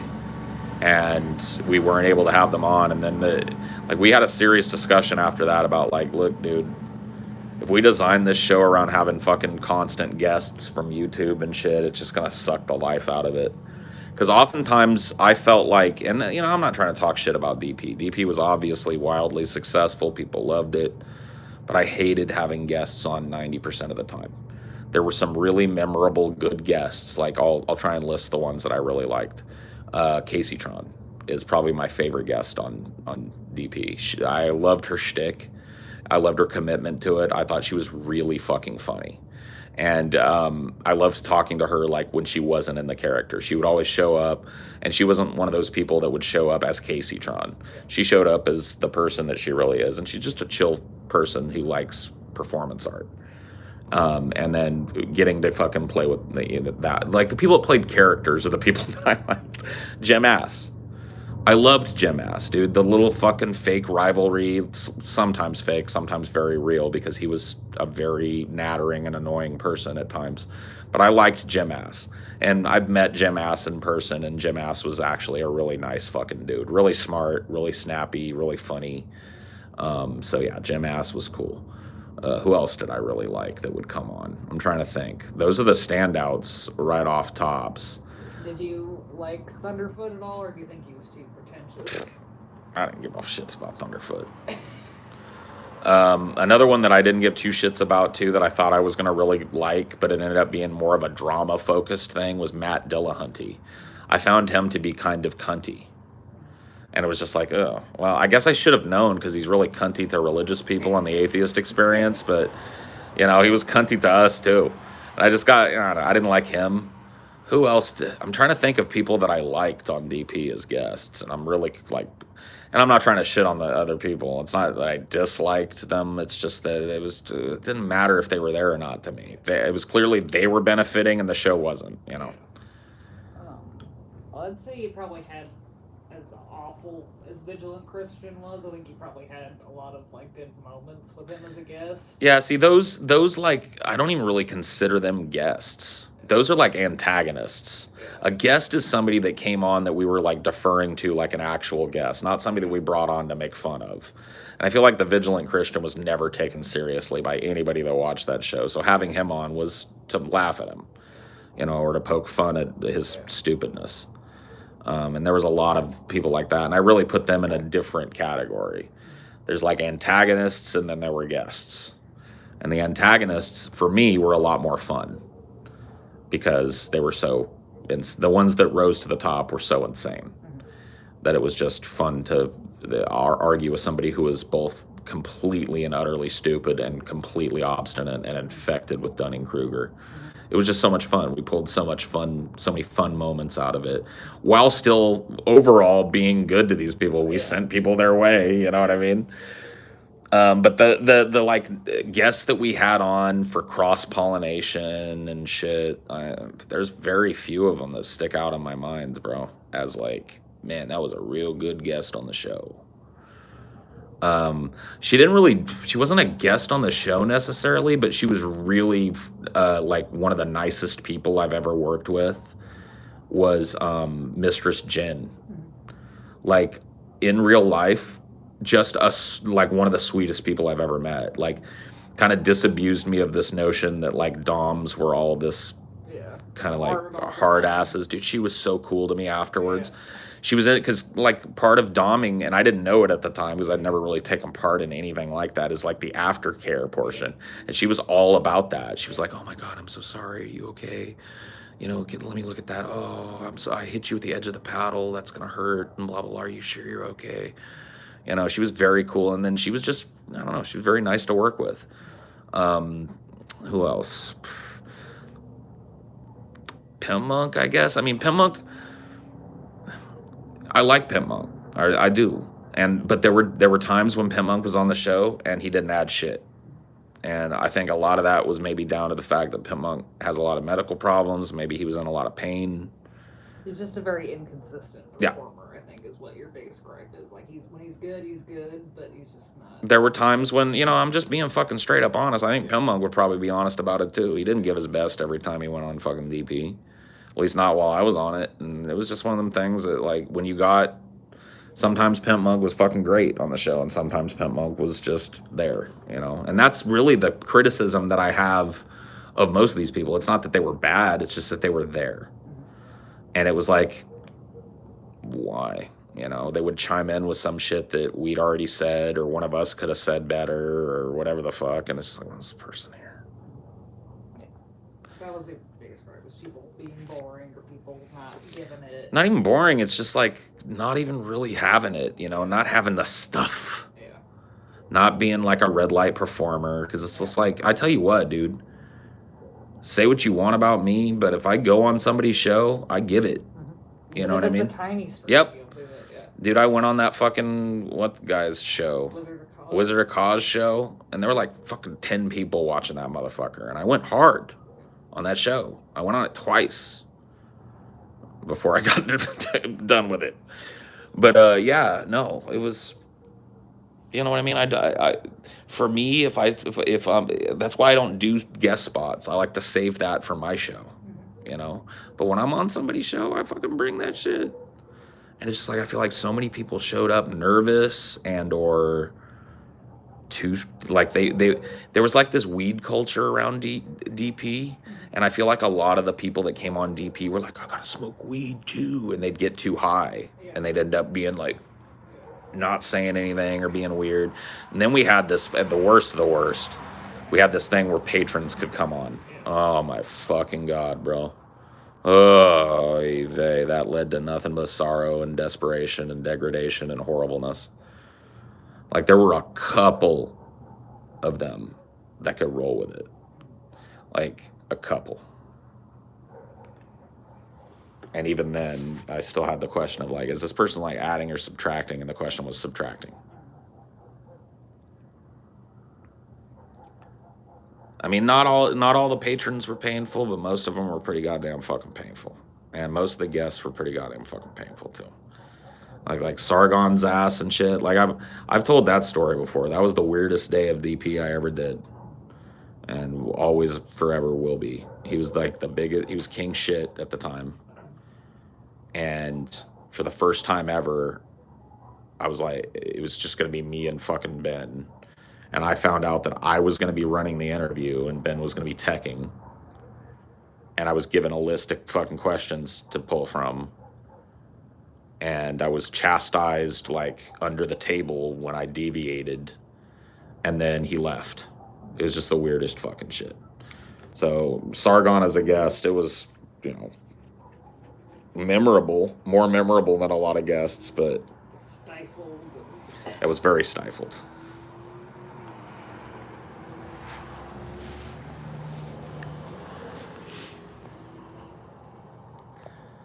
Unfunny Comedian was a good example. I don't know if he was a patron, but him and his podcast dudes didn't add anything.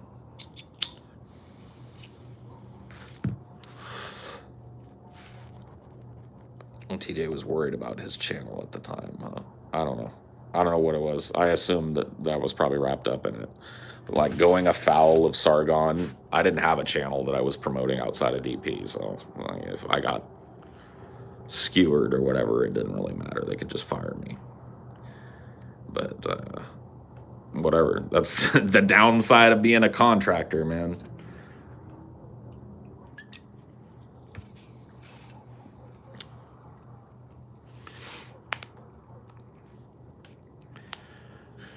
Shitty as it is, though, that's probably why it blew up as fast and hard as it did. Yeah, probably so. It was a weird one. Milo was a fun guest for me. As crazy as that episode was and how people react and still react to it, dude. There's still people. I go and check it every once in a while and just to look at the comments, and they're like, still people come along and have an opinion about that fucking thing. I never would have guessed in a million fucking years after that show was over that anybody would have given a shit about it. Like, I felt like, he was good at banter, and we had some, like, moments where we both piped up at each other, but it's ultimately a pretty, whatever. I thought he was a fun guest. Like, he definitely was more lively than your average guest, which was good, and he had a thing going on. I could tell he was more professional than the average guest. But as far as, like, me, I just had no clue, dude. It blindsided me. I was staying in a hotel at the time, and I was just not tuned in when it wasn't my day to be on the show and shit. The guys weren't in the habit of that time of fucking really communicating with me much outside of my day on the show. And you didn't really, like, hang out in the circles or fuck no. popular, so it's not I mean, I've never been a dude that sat and obsessed over the fucking YouTube comments, but back in the day, I stopped, like, when I first got on, I started reading them, and then I just found out, dude, this is so deleterious to me, to my fucking mental health. I'm just not gonna fucking do this shit. And I've kind of stayed on that tip for most of the time. I'll dip into it every once in a while.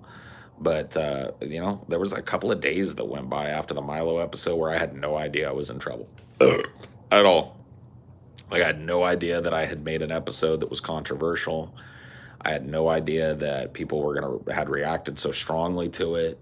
I had no idea that there was, like, TJ told me that there was a do we fire Paul meeting over that fucking show. You know what I mean? And I'm fucking just tooling around Austin, Texas at a weeaboo convention. Did you even, like, really have much of a concept of how popular he was? Despite being told by both of the fucking, like, it was weird. I've told this story before. I got a call. I was in a fucking Whole Foods in Austin, Texas, running around just picking up some fucking snacks and shit. And I get a call from TJ, which was not uncommon. And TJ goes like, Paul, there's a dude coming on. Have you ever heard of Milo Yiannopoulos? And I was like, yeah, I've heard of him, but I don't really know much about him. He's like, dude, you need to fucking, like, watch a few videos or something. He was like, he's not your average fucking dork, you know what I mean? You're gonna have to, like, fucking know your shit, and you're gonna blah blah. And I was like, all right, I'll do that, no problem, man. Because for me, it was just like I felt like I was in my element on the show. That I was. It's not like I was. I did watch some videos of his and shit, but I actually had Ben call me like minutes later, independent of TJ. And that was weird. Ben never fucking called me. I had my number. I had his, but it was just not a phone call type of relationship. And he was like, Paul, I have to tell you, this guest that's coming on, Milo Yiannopoulos. And I was like, oh, yeah, TJ just called me. He's like, yeah, what? You're really going to have to, I've sent you an email with some links, and you should really watch these videos, and like understand like who he is and stuff. And I was like, okay, all right, I'll do it. So I got out of the fucking Whole Foods and shit. Oh my god, dude, this whole story is so fucked up. So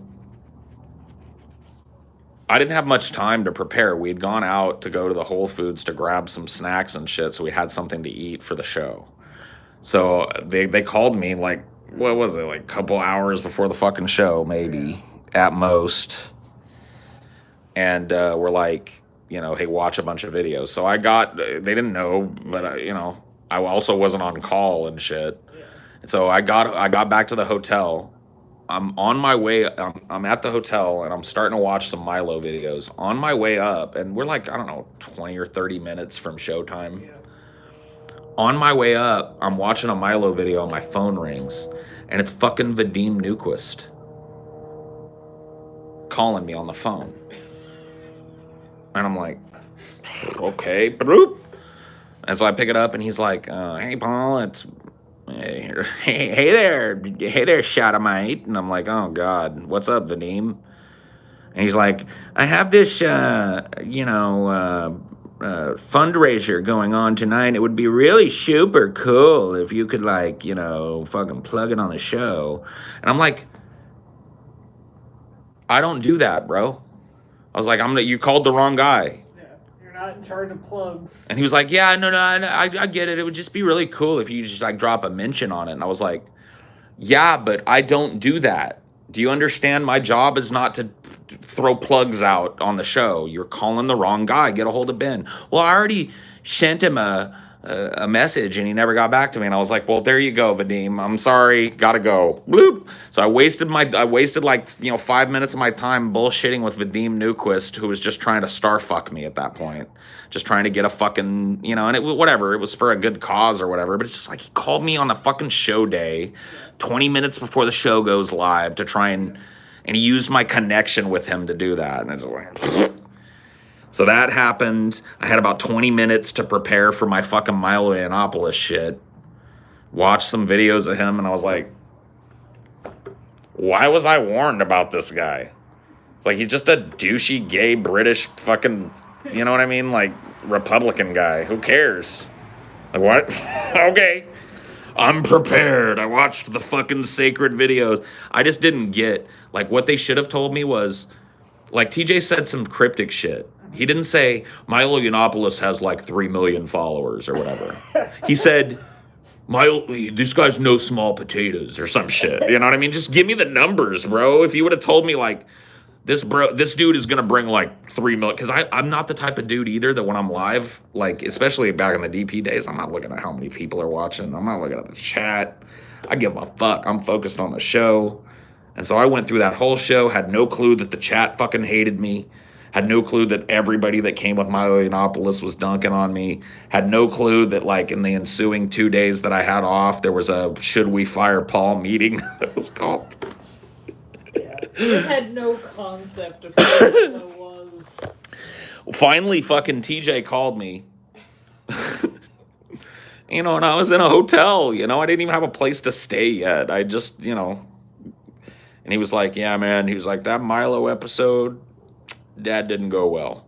And I was like, what?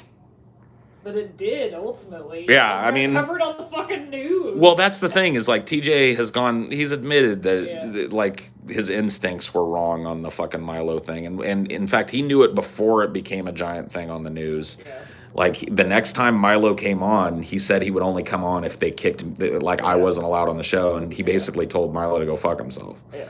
And maybe not so many words. Yeah. Just like, nope, you don't tell me. He said what he told him was, you don't tell me who I have on my show. Yeah. So you want to come on, you can come on, but my show has these people on it, and if you don't want to come on, that's fine.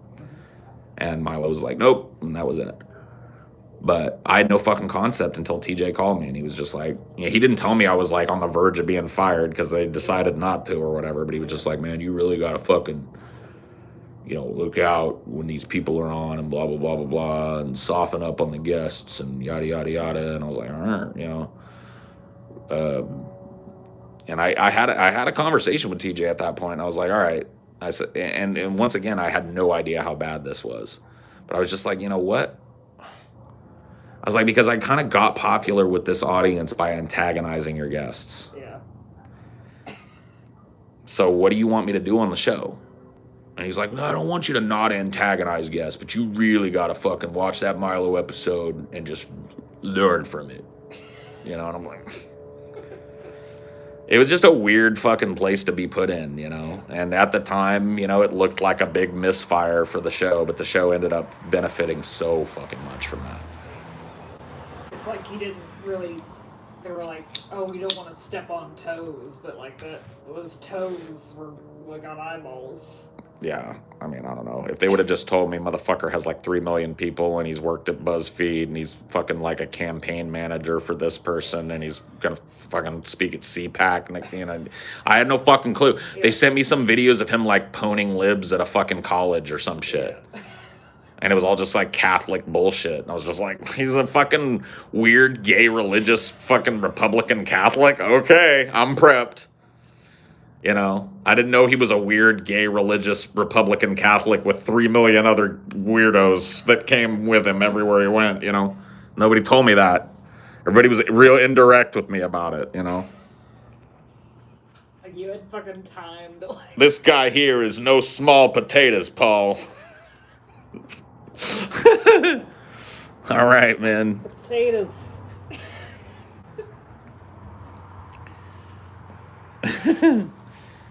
Whatever.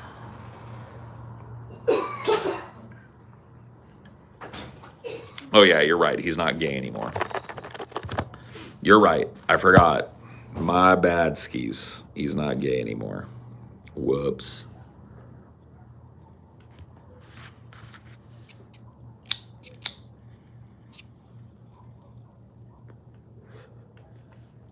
I don't watch the show now. And it's not out of any disrespect or any ill wishes towards Billy or Ben.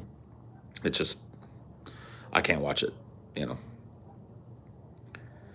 I know for an absolute fact that it's not the same thing that it was when I was on it, and so I'm not interested in seeing it, you know what I mean? It can be. If I had been fired from the show and TJ and Scotty were still there and all that shit, you know, I probably still would have watched the show. You know, I became a real fan of the format of the show and a real believer in what the show was about. But, you know, when we all left, you know, it just was, I just don't watch it, you know what I mean?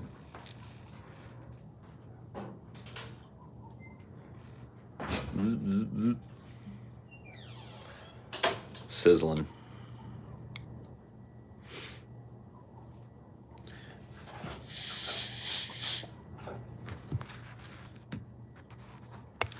Sucks that Ben felt that way about you. Never would have thought. It's water under the bridge as far as I'm concerned between me and Ben when it comes to shit like that. And it's not really like, see, this is one of the downsides is, and I'm, you know, whatever, you can say what you want about the comment you just made, but I feel like every time I talk about DP, people want to goad me into like shit talking Ben or shit talking, you know, some specific fucking person or another. And it's like, yeah, I just shit talked Milo and shit, but I did that on the fucking episode. It's like people want me to dish tea, you know, and I'm not here to dish tea on people and shit, dude. I don't carry around fucking infinite grudges like a big fat sack on my shoulder. You know, the ultimate truth of the matter is you boil it fucking down. Number one, it was Ben's idea to have me on the show as a guest in the first place. So without Ben, I never would have gotten a crack at DP. And say what you want about him, but Ben was 50% of DP while I was there, and I had a great time on that show, and I learned a lot, and it gave me the ability to do what I do for a living now and make a go at it. And I'm thankful for that opportunity from Ben, whether he liked me as a person or not. How's that? It's just like it's another period of your life that you have stories from. Right. It's not like, you know, like you have one story about your sister. It's not like you shit talk her just because you threw a burger at her face that one time. Of course.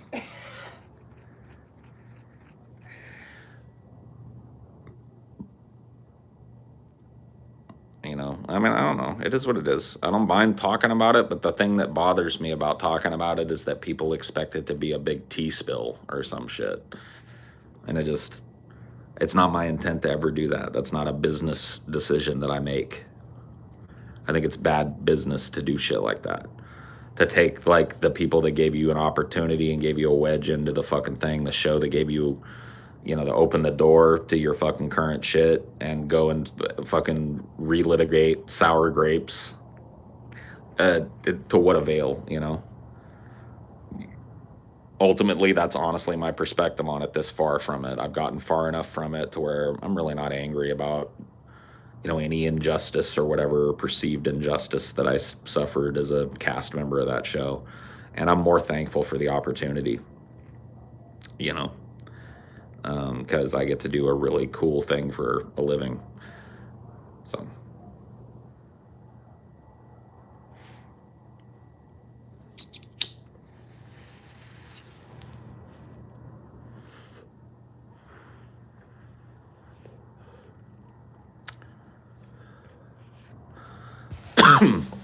I think a lot of people don't understand that because they're fans of the show, and for them, the characters that we were on that show left so much unresolved, and there's so many questions, and oh my God, I want to behind the scenes and shit.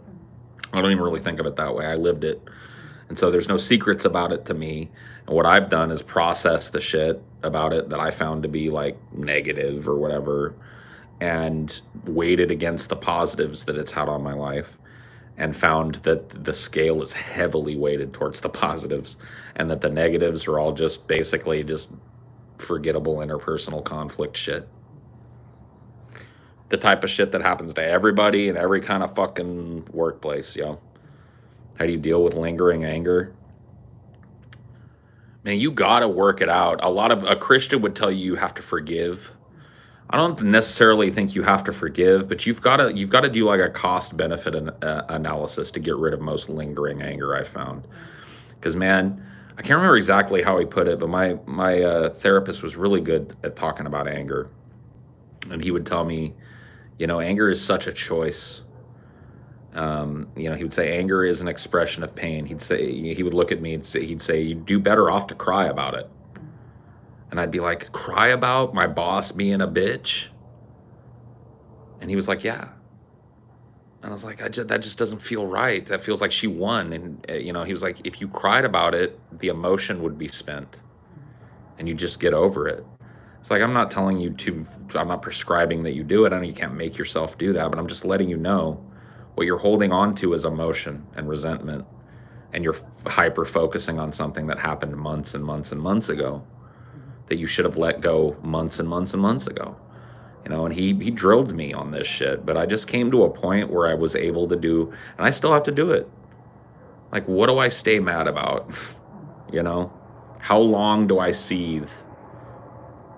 A couple of days at most, usually. Well, it's like, I definitely understand the logic of that. It's like anger is almost addictive.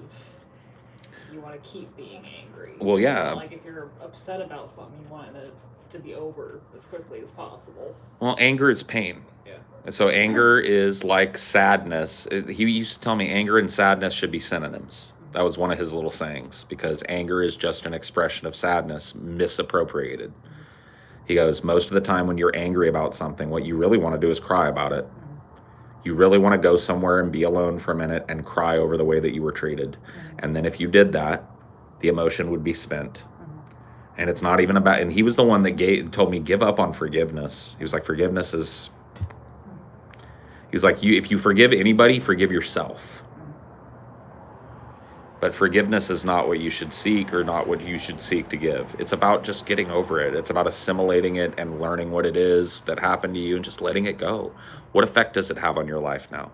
How much of your life does it deserve to have? And the answer is almost always none. And if that's the truth, then what are you doing? You know, you spending your time doing? What are you spending your time talking about, thinking about, worrying about? Now, I'm not saying I don't seethe. I do. But it usually doesn't last more than 2 or 3 days, because eventually that fucking little voice wins out over the anger and does the cost-benefit analysis and goes, dude, does you seething about this really fucking help at this point? And the answer is almost always no. And I'm not 100% great at this either. I'm not claiming that I don't have myself an angry outburst and shit. Dude, I'm still an angry person. I still react almost immediately with anger, and I still have a very hard time crying. And so it's just like, I've had to find other outlets for it and really pushing the logical examination of what do I get for being salty about this for fucking 2 weeks and change now. Nothing. Let it go. Like, I think you've gotten over the landlord thing now. Yeah. Yeah.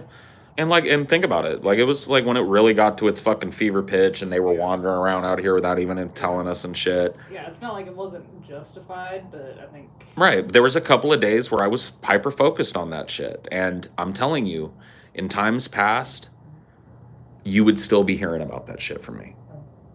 Every day. You'd still be like, I can't believe those motherfuckers came out.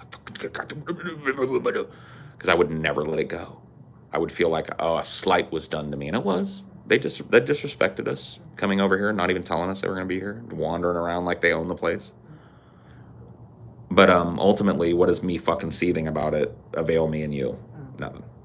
I'm not going to go tell them to go fuck themselves or whatever unless they come here and do it again. Because I did walk up and tell them, hey, please call me the next time you're coming. Here's my number. And they have. To their credit, they've taken that. And that's all it took. And you saw it was like 2 or 3 days where I was really hyper-focused on it. And then eventually I woke up one day and did that fucking cost-benefit thing. And I was like, what does it even matter at this point? I mean, what does it matter? It still matters, but what is you being, like, how many days are you going to do this? And you guys even got to see this as Highdeology people. I came on a seethe about this like for 2 days on Highdeology. It's just like, all I want to talk about is, fuck a landlord, fuck this, fuck that, fuck blah, blah, blah, blah. And then I eventually got to a point where it's like, all right, let it go. Maybe that's not the most healthy way to deal with it, but I guarantee you it's way more healthy than what I used to be. Because fucking 10, 15 years ago, bro, I would have just harbored that forever. Any chance they watch these? I don't know. And I really don't fucking care. I don't think they understand. Yeah, I don't think so either. It's not like you signed the lease with like, hi, I'm Paul Zito. That's not my name, so why would I? But yeah, no, I know.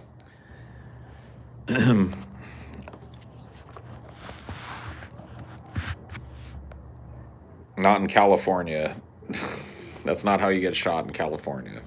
That's how you get a stern talking to over here. Hey, you, get off of my property, you. At least call me the next time you're gonna come. Louisiana, though. You fucking step out of your line. No, you do not. No, you don't, man.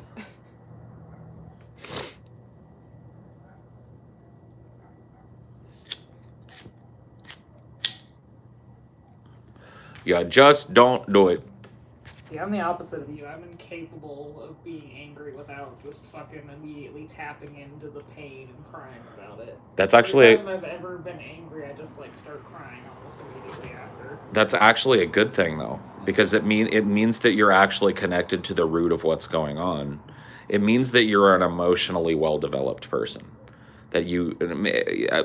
Maybe not perfectly is what I'm saying, but well, I definitely lean more into crying too much. Well, that's better than fucking harboring shit forever and ever and ever. Trust me. Dude, that shit is like poison in your veins. Dude, anger is like... I don't even know how to describe it, bro. I'm not poetic enough right now. I'm too stoned. Or maybe not stoned enough. But I'm just saying, it's like bottling something up inside of you that's incredibly volatile. And having multiples of those things hanging on you at all times, having so many focuses for different things, harboring every little slight against you and harboring every little negative thing that you've heard or said and harboring every time somebody pissed you off and you felt righteously indignant about it. Oh my fucking God. It was horrible. I probably took fucking 10 years off of my life living like that. Just the amount of stress that existed in my day-to-day. And I've had to learn to listen to my body. You see how I am. You know what I mean? I listen to my body. I don't, and I'm lucky that I have a job that allows me to do it to the extent that I do, but I don't fucking, if my body tells me, hey, you need to shut the fuck up and not talk to anybody, I do it. Respectfully to you. You know what I mean? I don't tell you, shut up and go away. I just let you know, or you have gotten really good at kind of sensing it in me sometimes. Yeah. when I'm just in non-communicado mode because my brain is fucked up because I did 6 hours of shooting that day or whatever the fuck. So yeah, you know, I have a very peculiar way of being, but it allows me to not harbor stress and angst and anxiety forever. When something happens to me, I kind of fucking seethe about it for a couple of days and then I let it go. And that's the best I can do. And it's much better than I was.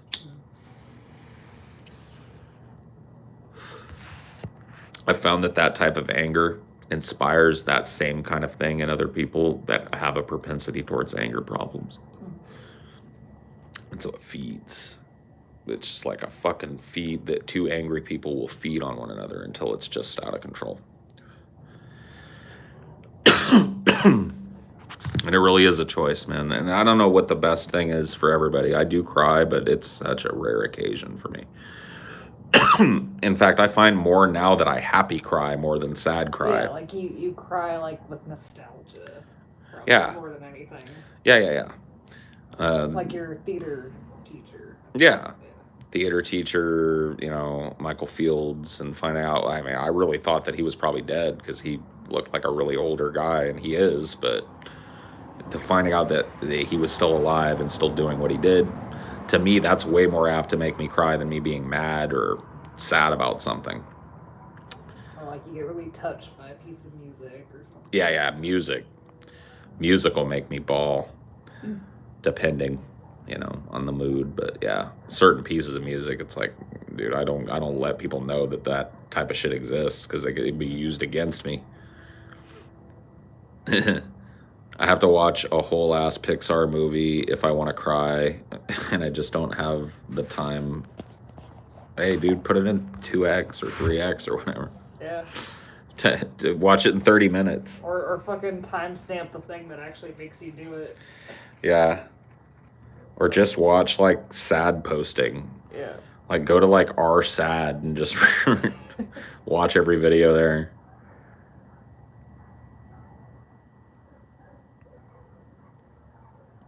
Well, crying is good. As lame as your way of crying is, you know, I never fault anybody for crying. But having a good cry is okay, you know. If you're doing it every day, then you might want to do something. Yeah, I mean, you might need to rein in your fucking... You might need to go, you know, do a little work or whatever if you're crying all the time, but... Yeah, crying every once in a while, crying in response to fucking things that make people cry, that's okay. That's always okay. And it should be normalized across the sexes, by the way. Men are given a lot of shit when they cry, and women hardly any. Well, I will say, like, scolding AOC for crying is probably justified. Because crocodile tear bullshit. She had every fucking, she had the choice to vote however she wanted, and she decided to vote one way, and she was just crying and being salty about it. Nobody cares about that.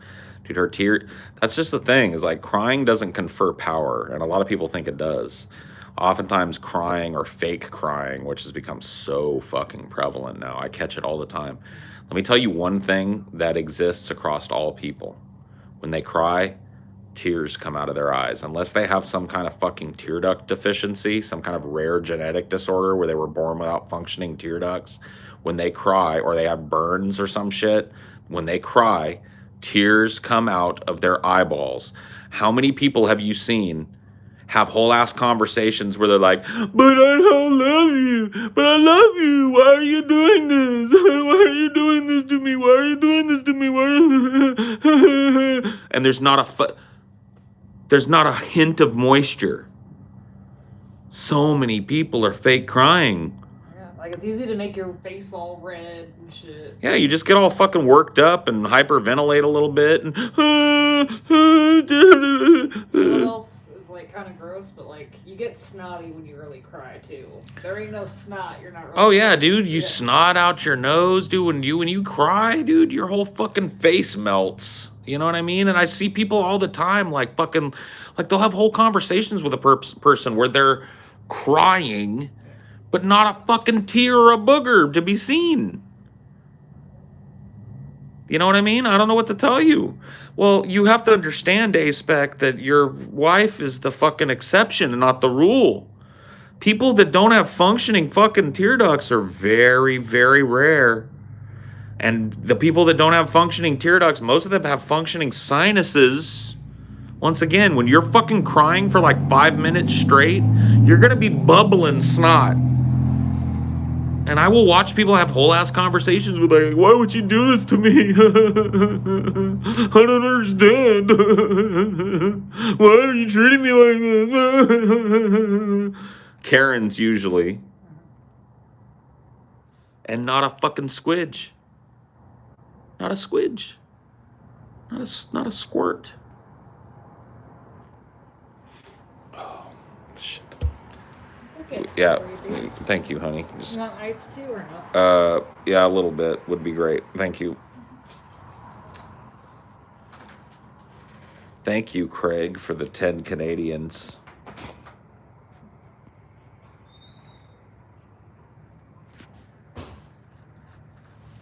So fake ass crying, bro. Just stop it. Stop with your fake ass crying. And people are getting away with it too. Like people are starting to get like passes with that shit. That's like, huh? Like it is really hard to miss tears and snot bubbling out of people.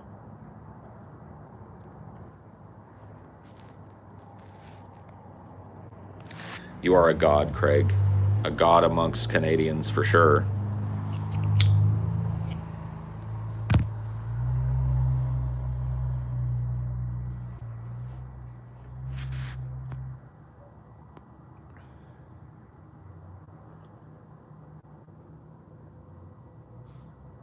When you get time in this convo, would you go on Hippy Dippy if invited? What the fuck is Hippy Dippy? Somebody would have to explain to me what the fuck Hippy Dippy is, and I'll answer that question. I don't know what a Hippy Dippy is. Sounds like my kind of place. Is it a place where you take mushrooms and fucking talk about what you see inside yourself? A debate panel? A podcast? Which one? It's a Twitch debate panel. It's a debate bro panel? No thanks. Am I wrong to pass on this? I'll say no. I'll say no. I'm going to go ahead and pass. I'm going to take the pass on that one. How's that? Hard pass.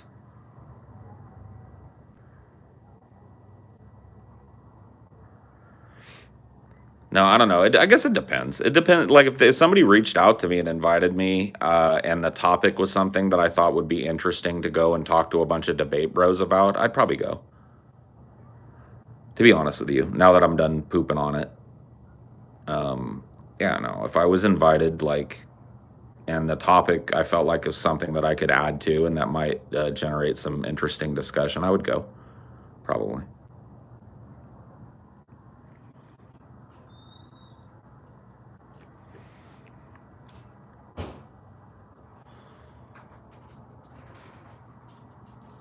But I don't appear on things very often for a reason.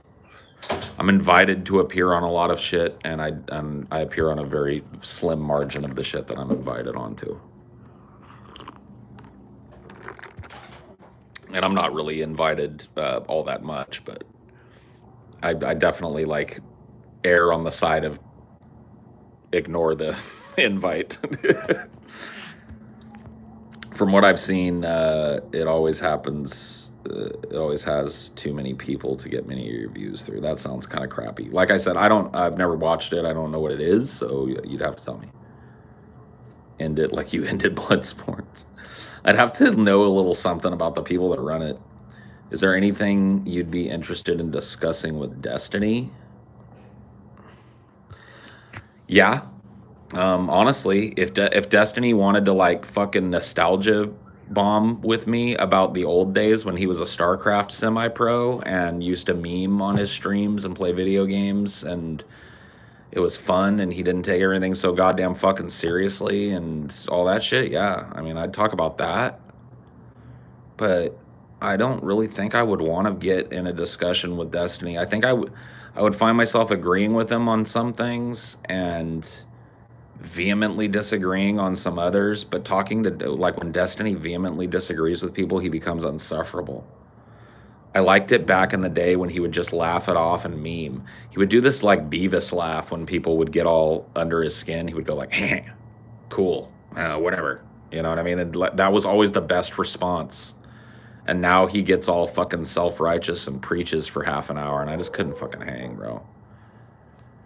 I liked Destiny back in the day. I still go back and watch some of the like compilations from his early career on Justin TV. I was a big fan back then. But current Destiny, I'm kind of like, ugh. The way he gets all fucking worked up and talks like the Adderall is fucking just kicking in and shit. Not to denigrate people that have to take that, but that fucking super fucking fast talking about, and then you got a constitutionality of the thing is completely called into question. And then you talk about my son that way. You can't talk about my son that way. And it just sounds like a fucking cokehead going crazy, and it drives me a little fucking nutty.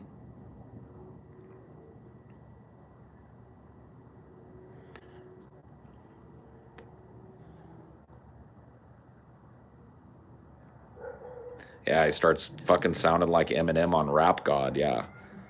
But without the rhymes. Dude, somebody's having a fucking good time tonight.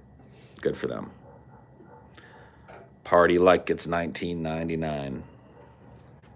Tomorrow's Saturday, so that's when things are really gonna be popping off. It's always the Saturday party. I don't know, dude. Sometimes the Friday night is when it pops. But you're probably right. Tomorrow night will probably be the mariachi music blasting at night. Yeah, for sure.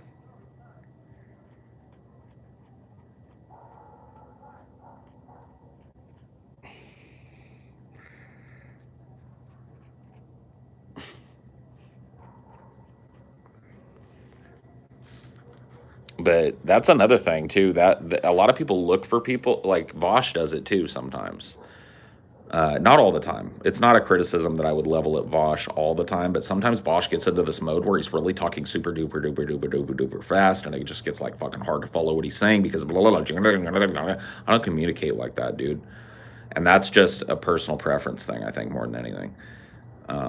Like, my mom will fucking talk your ear off, but at the very least, it's slow and intelligible. You know what I mean? There's like a lilting quality to the way that my family communicates, and it's the way I talk to you guys. I very rarely get into like speed mode, and I don't know. I just don't like it. A very truncated way of speaking.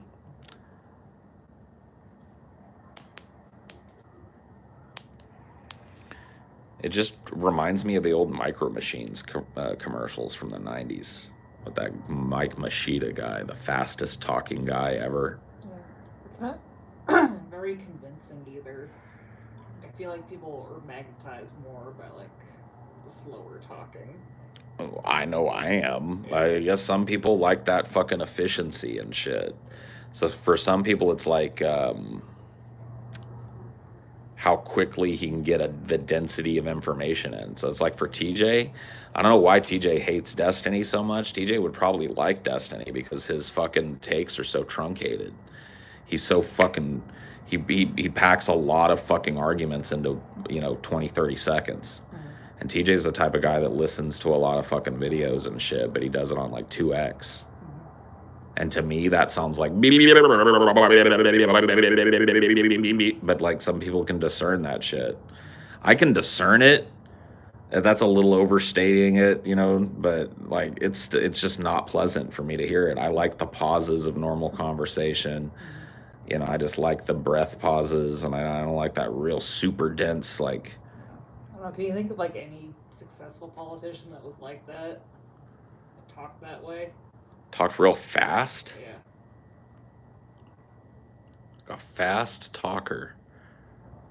Remember Ross Perot was kind of a fast talker. Yeah. I'd have to find some like campaign speeches of his to see if that's an accurate representation, but I remember as a kid making fun of Ross Perot for being he had a real thick Southern accent and a high-pitched nasally voice, and he would be like, Now, the one thing you got to look at is the national deficit. And that's the one thing that everybody wants to ignore in this here campaign, and that's the thing that I'm trying to draw attention to. That was kind of like how Ross Perot talked in my mind, but I haven't heard Ross Perot since I was a But kid. it does seem like overall, like, politicians. But he wasn't a successful politician. He was a businessman that tried to run for the presidency and failed. Yeah. So I think, like, in terms of mass appeal, like, I think maybe the fast talkers are more, like, popular on, like, the internet, but I think generally, like, across broad populations, slow talkers have a little more influence. It used to be popular back in the day. Like, if you listen to old newsreels and old radio broadcasts and even newer radio, like more modern radio, there was a real, like, you know, there's like, it was like a DJ skill to be able to, like, 95.7 The Fox, the place for all the hits, coming at you this morning. You got the morning drive time team here. Kirsty's here, and I'm here, the Wolfman. Oh, God, it's time to play another one. You know, people like that for some fucking reason, obviously, because that was the paradigm for so long with DJs. And, like, if you go back a little further, the newsreels were like that. That was like a tool of necessity almost, though. They had to pack a density of information. Well, it's the same thing for fucking radio people. Yeah. They've got like 9 things they've got to say. Yeah. And they've got to do it in an attractive way. So they add in all the little fucking flourishes, but most of it is just about telling people what time it is, what the traffic is looking like.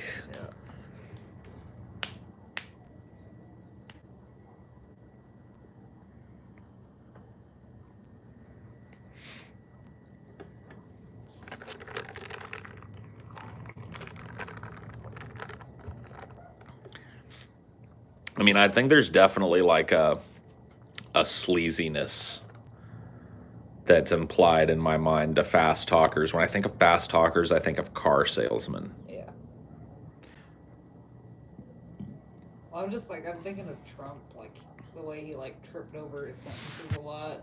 It kind of slowed him down, and it, like, he obviously had broad appeal. Well, here's the thing about Donald Trump.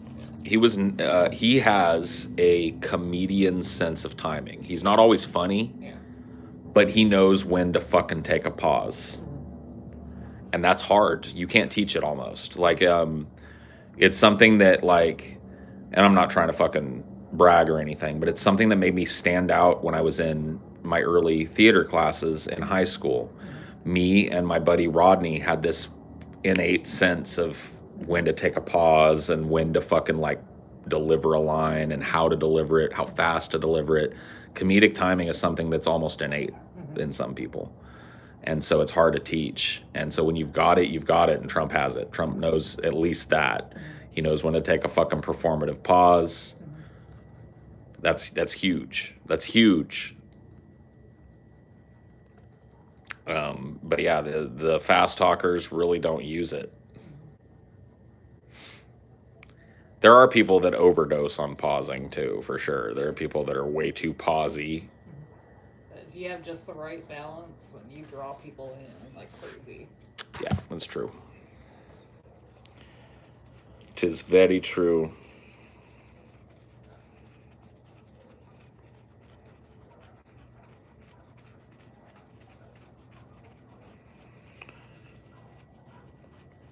But it ended up like that skill alone ended up scoring me most of my fucking theater roles.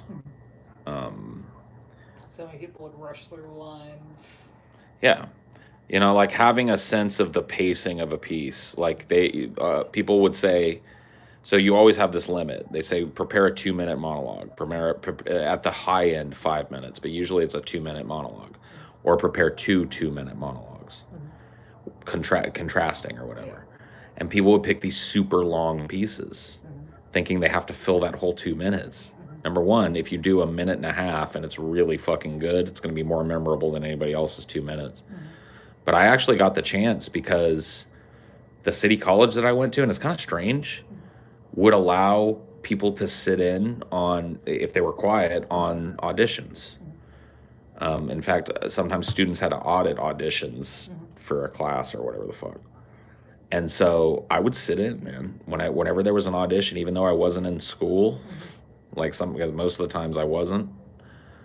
I would go and sit in on the audition. So I've watched hundreds of people audition, and it is crazy how bad people are at it, and how easy it is to cast a fucking show in your head. It's crazy to me. Yeah, people feel this pressure. It's like, oh, it's not going to be enough. It's not going to be enough. I got to shove all this shit in. And... Yep. Dude, casting a show becomes so apparent because you'll have like 5 people that stood out, or 10 people out of the 100 that you watch, or 70. You know, you'll have 70 people that you watch audition that day, and 2 or 3 that stand out. You know, it's like, whoa.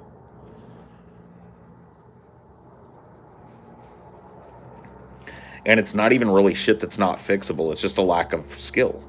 That's all it is. It's them picking like, you know, the wrong material for themselves, not preparing, like you see so much of this, not understanding the intent of the material because they take it out of context. They just found a monologue, but they don't know what play it came from, or what came before, or what came after, and you know what play it's from, and you're just like, why are they crying? They're enraged. You know what I mean? The plays are not written with stage directions every time. Some playwrights are overbearing with the stage directions, and sometimes you get none. And so it's like, people will interpret things wildly differently, and sometimes it's good, and most times it's really bad because it just shows they misunderstand the piece.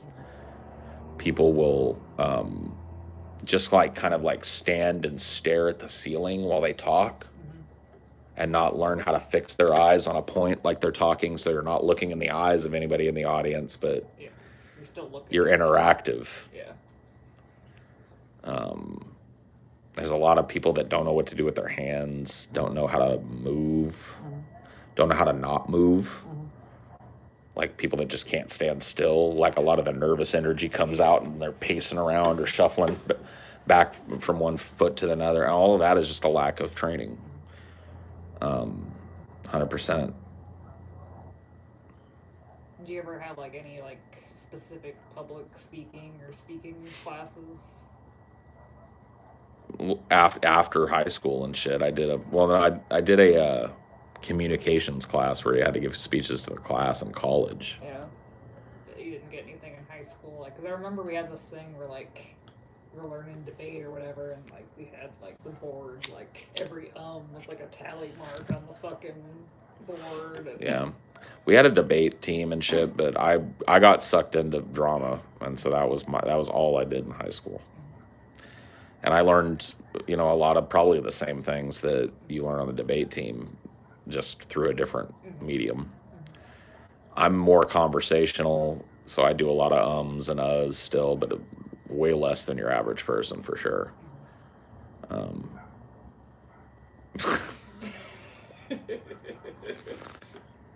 It's like, don't think of a purple elephant. Yep.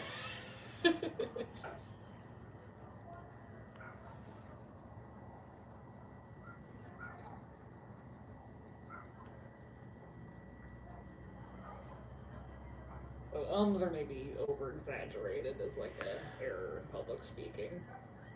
It depends, right? It depends more on the content of what you're saying, but having ums are also a sign of nervousness and can be way overused. And so, yeah, you have to be cognizant of them, and you can't do them at all in theater. If isn't written into the script, you better not be fucking saying it. You don't go off script. You don't ad-lib unless the script calls for it. So there's no ums or uhs that aren't in the script. And so you really get it drilled. But I don't know. It's interesting because I feel like I had a natural proclivity to do the things that theater wanted from me, not because I knew anything about theater, because I didn't until I started learning it, but because I had lived the life that I lived. It kind of comes full circle to what we were talking about earlier, that party environment. I watched that as a kid, like a little sponge, and what I saw were adults, and I would really center in on the adults that had a group of people around them that were making everybody laugh. Their cadence, the way they recalled the story, the punchline, the multiple punchlines, the fake punchlines. It was all performance, but all natural, folksy performance. Yeah. Old theater. And I sat and watched that shit for years in my formative years. And I started doing it myself way before I ever thought about theater. And so I was just that kind of personality by the time I got to that age. And so I didn't have to learn a lot of the things that a lot of people had to learn. And the things I did have to learn, it's kind of easy for me to pick up on. I had one projection conversation. Projection is the number one thing that you'll hear people getting yelled at in the high school level fucking theater. It's like you have to bounce your voice off the back wall. And I had one conversation that taught me that. I had the teacher just come and tell me like that very thing. You have to bounce your voice off that back wall of this auditorium. Because if you don't, the people that are sitting back there can't hear a thing you're saying. That was it. Dude, I could have the people that are laughing and giggling and partying over there and I could say something without really yelling that they would hear. I have the ability to crank volume like mad. And you need that for theater. You have to overdrive it and have it sound normal.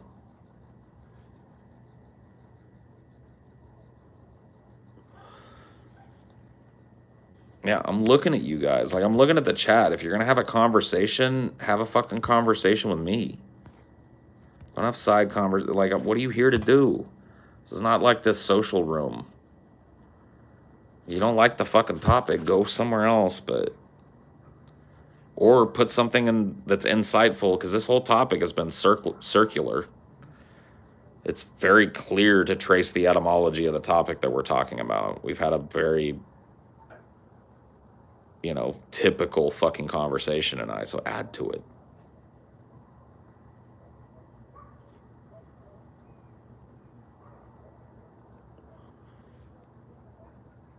Take it to its next fucking step. And it's just like, I tuned out of the fucking chat for a while and come back and nobody's saying shit unless it's some side thing that's completely unrelated. That's fucking sad, dude. It's a small chat today, too. Yeah. Correct me if I'm wrong. When taking theater, don't you also have to enroll in psych? I mean, from what I know about college, and you got this is from a 3-time college dropout, so let's be real, not much. Psych is, you have to take psych anyway. Everybody has to take psych. It's just like part of the general ed shit. Yeah, there's a lot of rolling, a bunch of shit.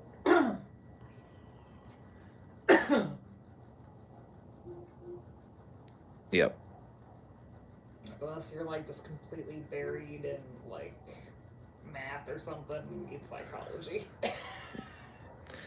I think even the math people that come in that have to take GE have to take psych. Psych is like, at least where I was at, it was mandatory. And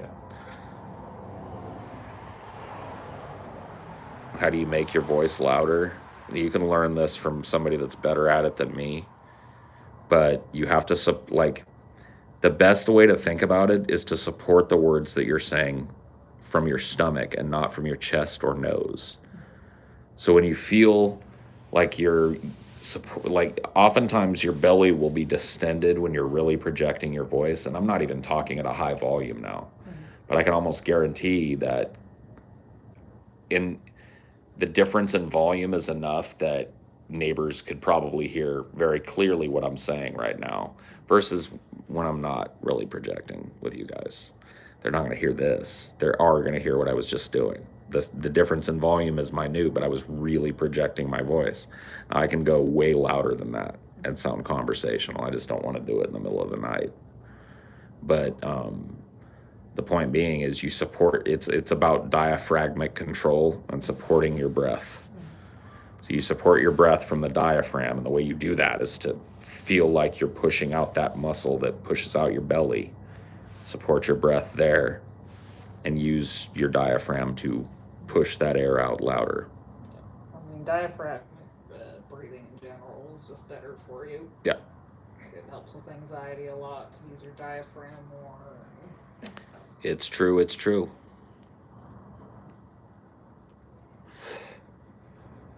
Well, I feel like playing some video games, chilling out. Chat wasn't very awake tonight. No, chat wasn't very engaged. But to be in their defense, I wasn't very engaged with chat tonight. You and I had a conversation, which was cool. Sorry, chat. Don't apologize to them. Fuck them.